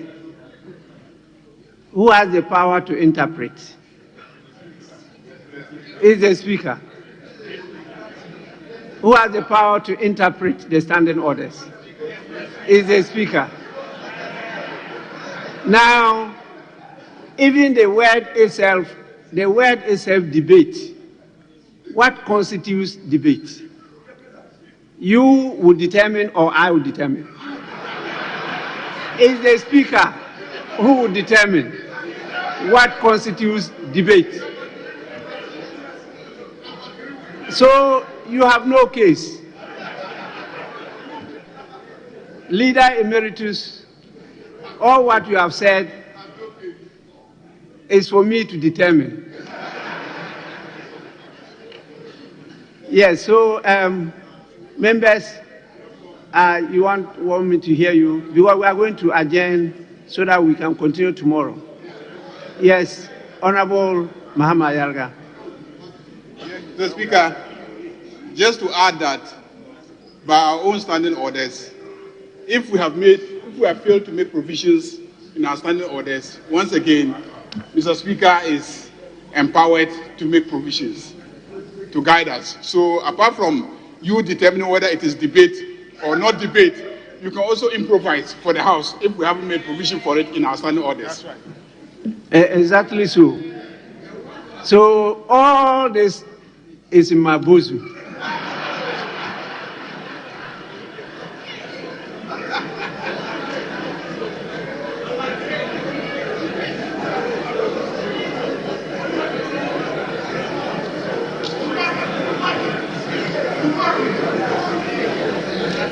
You can, after I have decided, contest it anywhere.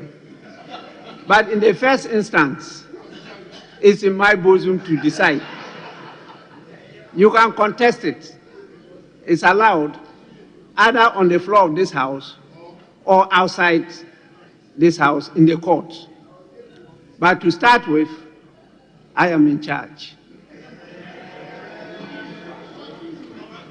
We will proceed to adjourn proceedings so that we can come tomorrow after conclave with leadership to set the rules for what is going to happen to the submission by the Minister for Finance. In the absence of any other matter, I proceed to adjourn the House. The House is accordingly adjourned to 10 in the forenoon tomorrow. Yes, the House is adjourned.